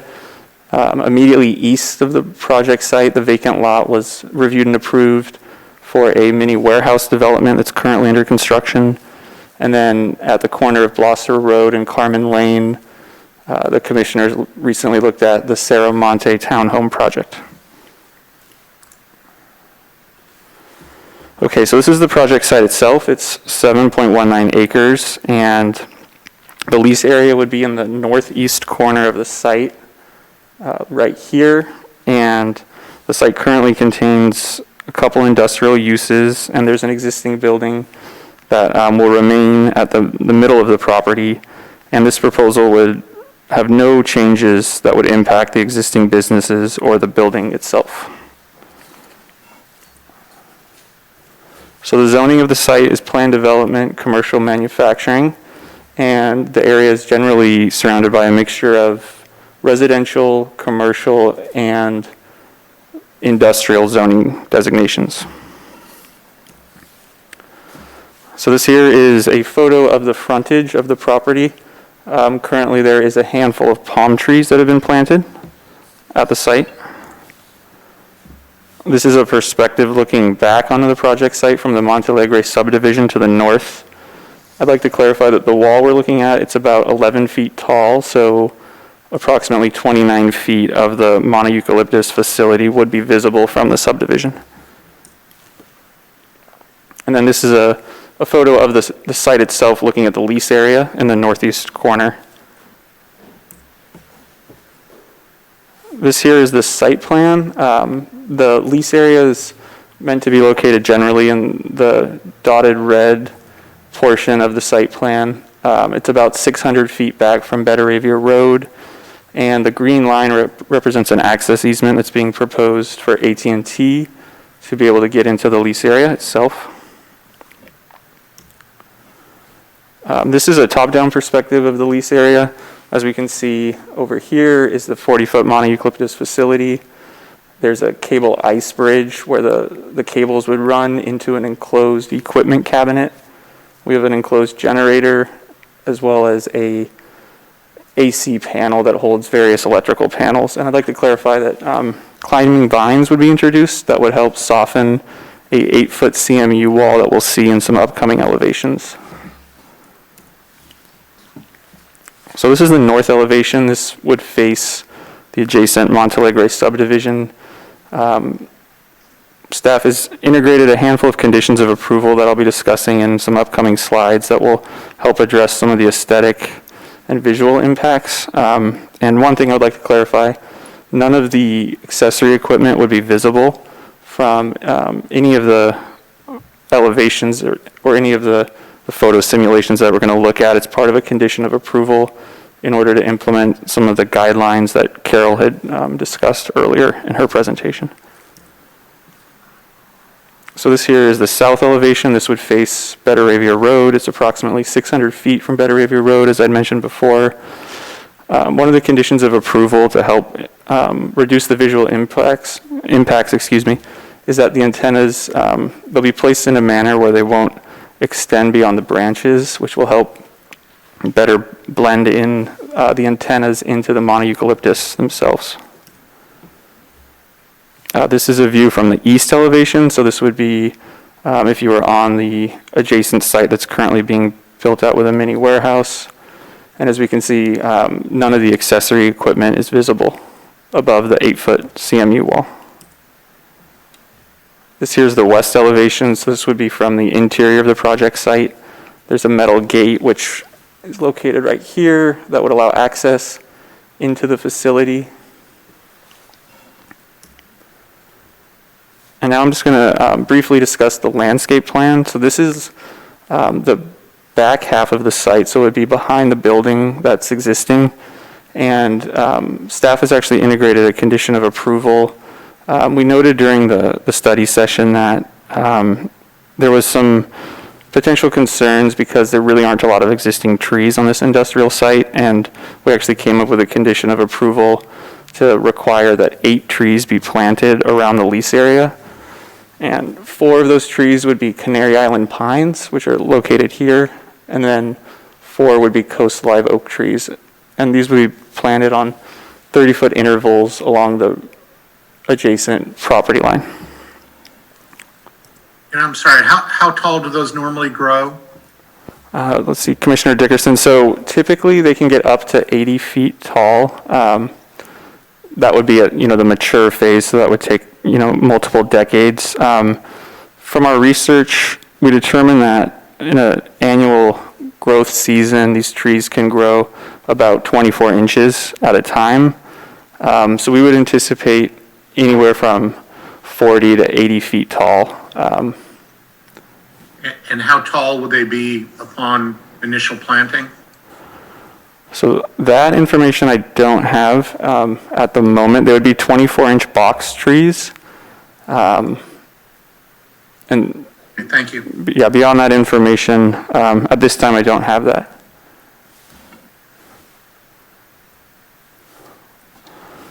So this is the front portion of the landscape plan. This is adjacent to Betaravia Road, the project frontage. Another condition of approval from Recreation and Parks will require that 11 street trees be planted along Betaravia Road, and the planting will be, the species will be determined during the building permit plan check process from Recreation and Parks Department. They actually have an approved street tree list, and they'll ensure that whatever trees are planted will be from that list. So now I'm just going to walk through a handful of photo simulations. This would be, again, looking from the adjacent mini warehouse project that's being built out to the east. So you can see that there are trees that would be introduced immediately adjacent to the project site, which will help lessen the visual impacts and blend the facility into the backdrop. This is a perspective from the existing building at the middle of the site. It's approximately 140 feet away from the facility. This is just looking straight on from the parking lot. Then this is a perspective from the Montalegre subdivision. So this is from the corner of Carmen Lane and Malera Drive, and it's approximately 300 feet away. One thing I would like to clarify is the closest elevation. If you can kind of picture directly across, there's a home that's about 180 feet away. So that helps give an idea of the proximity. And this is just an example of a facility in Orchid. It's behind an existing church that's also a monoeucalyptus. One thing I'd like to clarify, this is 80 feet tall, so it's double the size of what we're looking at today. But it does give you an idea of what these would look like if built out. Okay, and then this is the same map that Carol had presented earlier during her presentation. So there's the same symbology with monopoles and co-location, and the same providers with AT&T, Verizon, and T-Mobile being shown. So the project site is starred right here, and the nearest facility, it's approximately a mile away for AT&T, and it is located at the airport. It's co-located on a tower. All right, so This here is a LTE coverage map for 4G service that AT&T has provided. It's very similar to what Carol had presented earlier. So there's 3 different colors being shown, which all represent varying levels of service.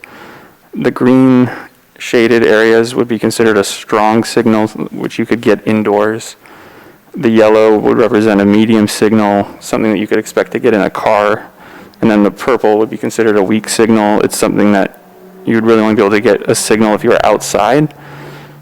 So this proposal would help close a coverage gap immediately adjacent to the site and in an area that's bordered by Weststoll Road to the north,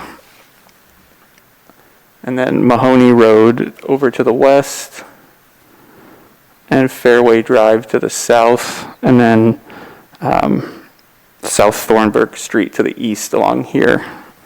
So if you watch the map, you'll see that the area goes from yellow and purple to green.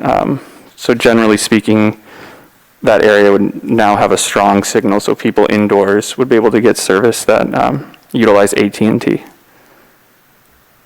Okay, so just wrapping up, staff recommends that the Planning Commission by motion approve PD 2020-0005, and that concludes my presentation. I would like to mention that the applicant and property owner are also in attendance, and myself and both of them are available for questions. Thank you.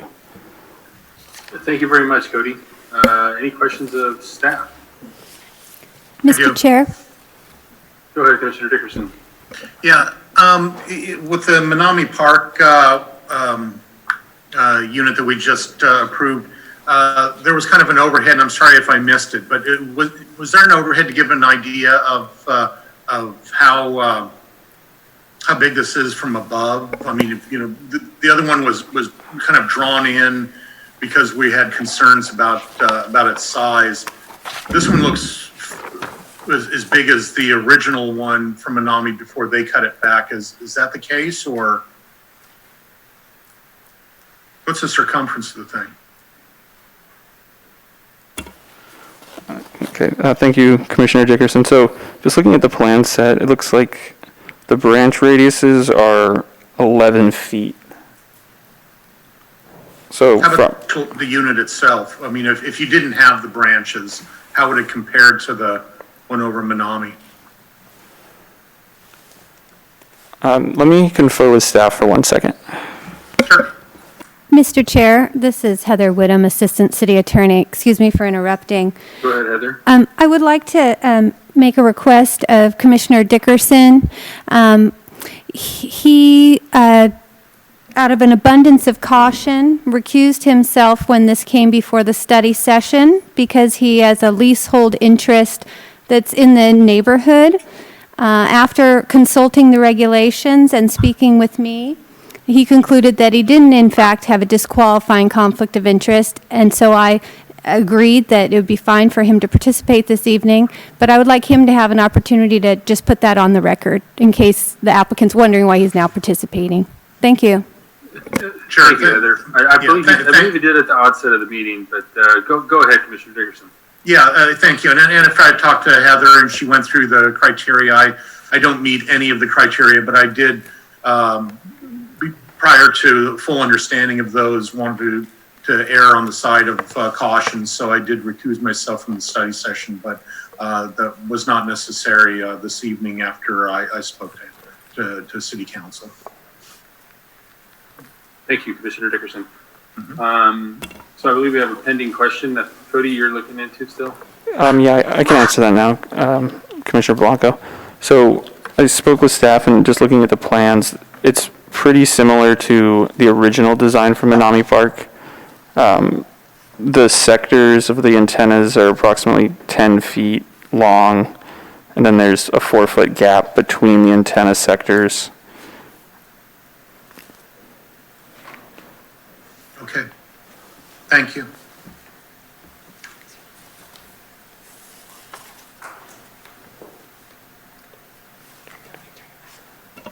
Sorry about that. I lost my my mouse. Any other questions of staff? Commissioner Hernandez, any questions? No questions. Okay.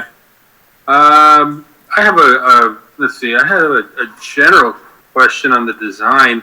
The design of this particular one is a little different than the example you showed that's in Orchid. That looks more like a traditional pine tree over there.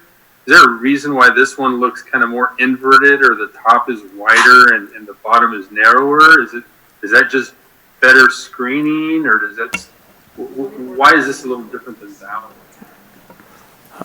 Commissioner Blanco, I'm going to actually defer to the applicant for this question.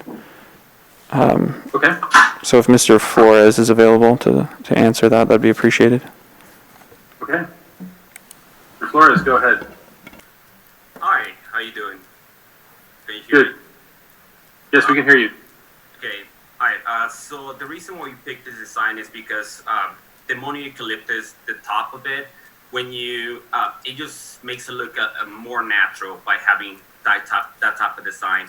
And the reason why I'm sorry, Chair, I can't hear what he's saying. Oh, Mr. Flores, can you maybe speak up just a little bit? We're having a hard time hearing you. Oh, can you hear me better? Not much. Not much. Oh, okay. Let me see. Yeah. Are you close to your microphone, or are you? Yes, I'm turn it up maybe a little bit. I'm very close to the microphone. That's a little better. Yeah. Go ahead. So the reason why the top looks like that is just so we can hide the antennas behind the branches and the foliage. So, and it gives it a better look, by the way. Okay. Thank you. Okay. Any other questions of staff at the moment? Seeing none. Do we have any other comments from the applicant? No. Okay. Any general comments from the public? Do we have anybody in the public that wishes to make a comment? Okay, I don't see anybody, so I'll turn it back to the Planning Commission for discussion or motion. I am in favor of this project. I think that we do need more coverage, especially right now that, you know, kids are going to school from home and we're relying on our internet connections. And so for that reason, I'm in favor of this project. Thank you, Commissioner Hernandez. Commissioner Dickerson, any comments? Yeah, I am not in its current form in favor of this project. Given how isolated everything is, trying to do all these kind of gesticulations to try to get some trees around it to make this oddly inverted Christmas tree look like something other than what it is. I would almost rather see it redesigned more like over at the Menominee Park, where the panels are brought in more, they're made a little smaller, a little tighter, and frankly, get rid of that monopine look, and let's go ahead and just have the tower where it is. You know, it's over in an industrial side of town. You know, because you know we talked about it earlier. I'm over in that area, just within that 500-foot range. But it would not be out of place to have a 40-foot tower there as long as it wasn't obscenely large. And so I would rather see the thing redesigned, like I said, more towards the Menominee Park model, and the fake tree look jettisoned. So I would not be. And if those were done, I would support this project, but I could not support it in its current form. Thank you, Commissioner Dickerson. From my standpoint, you know, the design is a little bit awkward to me, and so it does seem a little bit inverted. However, I do like the idea of planting the oak trees and the catenary trees nearby. I think that helps sort of soften the overall look. And frankly, the height I think is a little bit more palatable than some of the other heights that we've been seeing, where we've had to suggest, redesign to drop them lower. So I think the 40-foot height seems fairly reasonable. I'm a little sensitive to the fact that it is close to a residential area, but given the fact that it's not as tall, and we got these other trees to screen, and it's set in an industrial area, and I think the monopine in general blends in with these trees and maybe the other trees nearby. From an aesthetic standpoint, I think it's fine. I just have the question about the design, but if it helps screen the actual antenna, then the design is okay. I think it's a good compromise to screening things. But in general, I think it's pretty reasonable approach and a pretty reasonable design. I think I certainly think, based on what we've been reviewing recently, I can support this project as well. And like we've been talking about the whole time, communications right now, so critical. We just have to do what we can in a reasonable fashion to provide those communications for the community and for emergency services. So that is my comment. Chair, can I ask staff to bring up that picture they had from the residential? I can't remember which direction it was, but the picture showed a wall, and then it was on the other side of the wall, quite a ways away. I think a picture of the thing, what it would look like. Commissioner Dickerson, we're just getting that right now. Sure. Also, I did want to mention that this permit does have a condition of approval that has been added. It's condition number 2, and it addresses the design of the monoeucalyptus, and it does state that it has to be designed and installed and maintained in a manner to provide a natural and lifelike appearance. So staff will be looking at that as part of the building permit, and there's additional requirements in that condition too that address the leaf color and blending of the leaves to match surrounding vegetation and things like that. Dana, I have a question in that regard. How would that work? I mean, how do they maintain that? I mean, are they going to be consistently reviewing the color and change and painting? I mean, I'm trying to understand what that really means or how they would accomplish that. Yes, Commissioner Blanco. So the condition requires that they provide a sample up front, and they are supposed to maintain that appearance over time. So if the antennas or the faux leaves, I should say, start to fade over time, they are supposed to replace those and maintain them in that original appearance. Okay, thank you. And I just wanted to bring this up. This is the view from that residential that we were discussing, and frankly, I mean, it's just weird. I mean, it's just there is nothing natural about that, and so I guess what I was trying to get at is I'm not saying that we don't.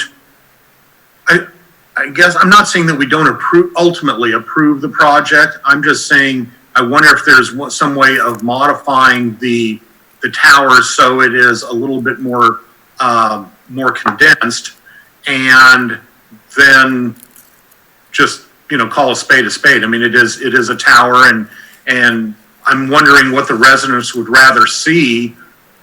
This kind of obvious thing or something, or a tower. I mean, which becomes something you would, if you were walking down the street, which would you talk about more? Would you just accept a tower, or would you look at this and go, what the hell is that thing? So and that's all I'm saying is that, perhaps if we had them go back and redesign it and then come back to us with a tighter thing, that it might be more palatable aesthetically to the surrounding neighborhoods. But I understand, as Chair Blanco said it and Commissioner Hernandez said, that this is something that's necessary for our city. But it also is dealing with future capacity. So we don't have, we have the time to have, if we wanted to, we have the time to have it redesigned.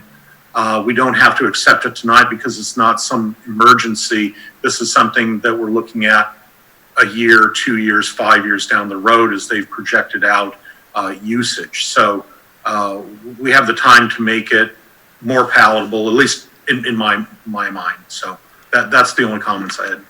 Mr. Flores, do you have any response to that? I mean, what could we potentially ask you to do to take a look at this design and maybe what has already been done? We don't know, to be quite honest. Is there any reconsideration or any, maybe take us through the design process on how we got to this point?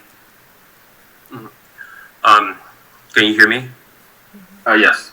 Yes. So I believe the design is a good design that will fit in this area because we're also adding the trees around it. So I know they're not going to grow in the next few years, but they will grow eventually and they will be taller than that tree. So that's something to take into consideration. And also, if we make the profile of the tower smaller, we'll have to take antennas out, which also means less capacity for the site. That's something that we have to bring up back with AT&T, but I believe the design in this area and the addition of the trees, will compensate for this size and the location of the site. Thank you very much. I venture to guess, and I'm not an expert in this realm, but you know, if you were going to redesign it, it sounds like the overall structure would get taller.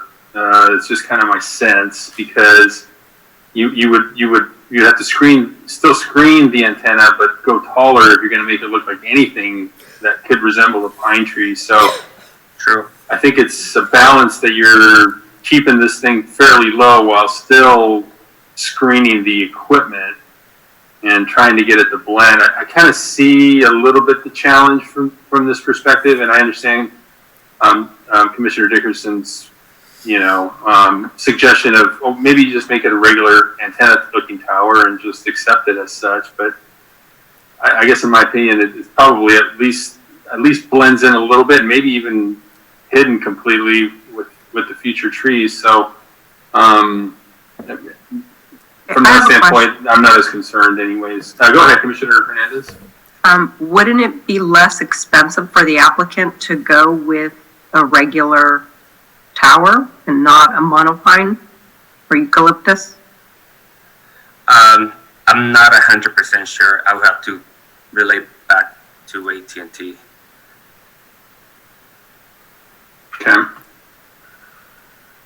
Okay. Do we have any more discussion or a motion on the floor?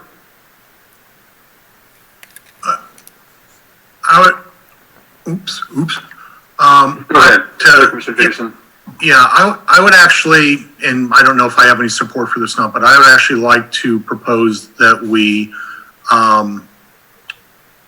delay the project to the next hearing and we get an answer to Commissioner Hernandez's question and perhaps ask them to come back with alternative designs that we could choose from. That would be the motion that I make. Okay, motion by Commissioner Dickerson. Do we have a second for that motion? I'll second that motion and clarify that the next hearing is scheduled for October 21st. If that provides enough time for them to come back with the information we're looking for. If they need an additional meeting beyond that, then that's fine too. Mr. Flores, do you know, would October 21st be ample time for you and AT&T to come back with alternative designs? I would have to talk to AT&T. I'm not really sure what kind of designs we can approach. the options that the commission proposed for maybe just the tower on its own, just like the other site in that park. It also would lower the number of antennas, correct? Or No. no, because from my understanding, if we keep the antennas closer to the center of the pole, we're not gonna be able to have more antennas close to each other. So it would definitely lower the number of antennas we can put up. No, I think our request is that you just have a regular tower with all the antennas that you need, so that it's not. Yeah, and then in that case, it would kind of look like a regular monopole, correct?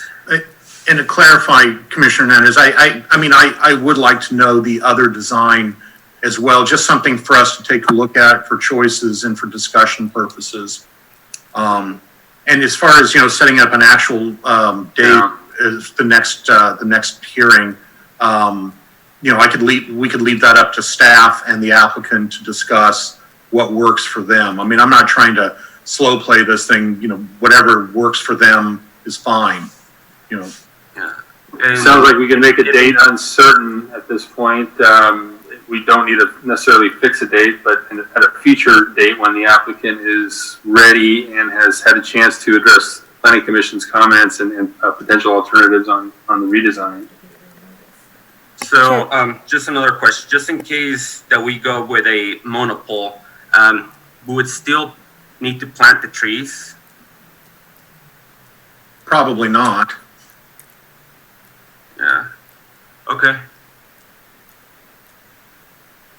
Chair Blanco and Commissioners, this is Dana Eady. I just wanted to mention regarding the hearing dates. So we have a hearing on November 18th, and we do have at least one item scheduled for that date. So your commission could continue the item to November 18th, and then we wouldn't have to renotice it. If it's date uncertain, then we do have to renotice it. So I just wanted to mention that. Then I would make the motion for putting it on the November 18th calendar. Okay. So we have a motion, Commissioner Dickerson, to continue this to November 18th. And Commissioner Dickerson, not to put words in your mouth, but to evaluate different alternatives for the design of the tower? Sure. Okay. I second that motion. We have a motion and a second by Commissioner Hernandez. Can we get a roll call, please? Commissioner Hernandez, Aye. Commissioner Dickerson, Aye. Chair Blanco. Aye. Motion passes 3-0. Thank you very much.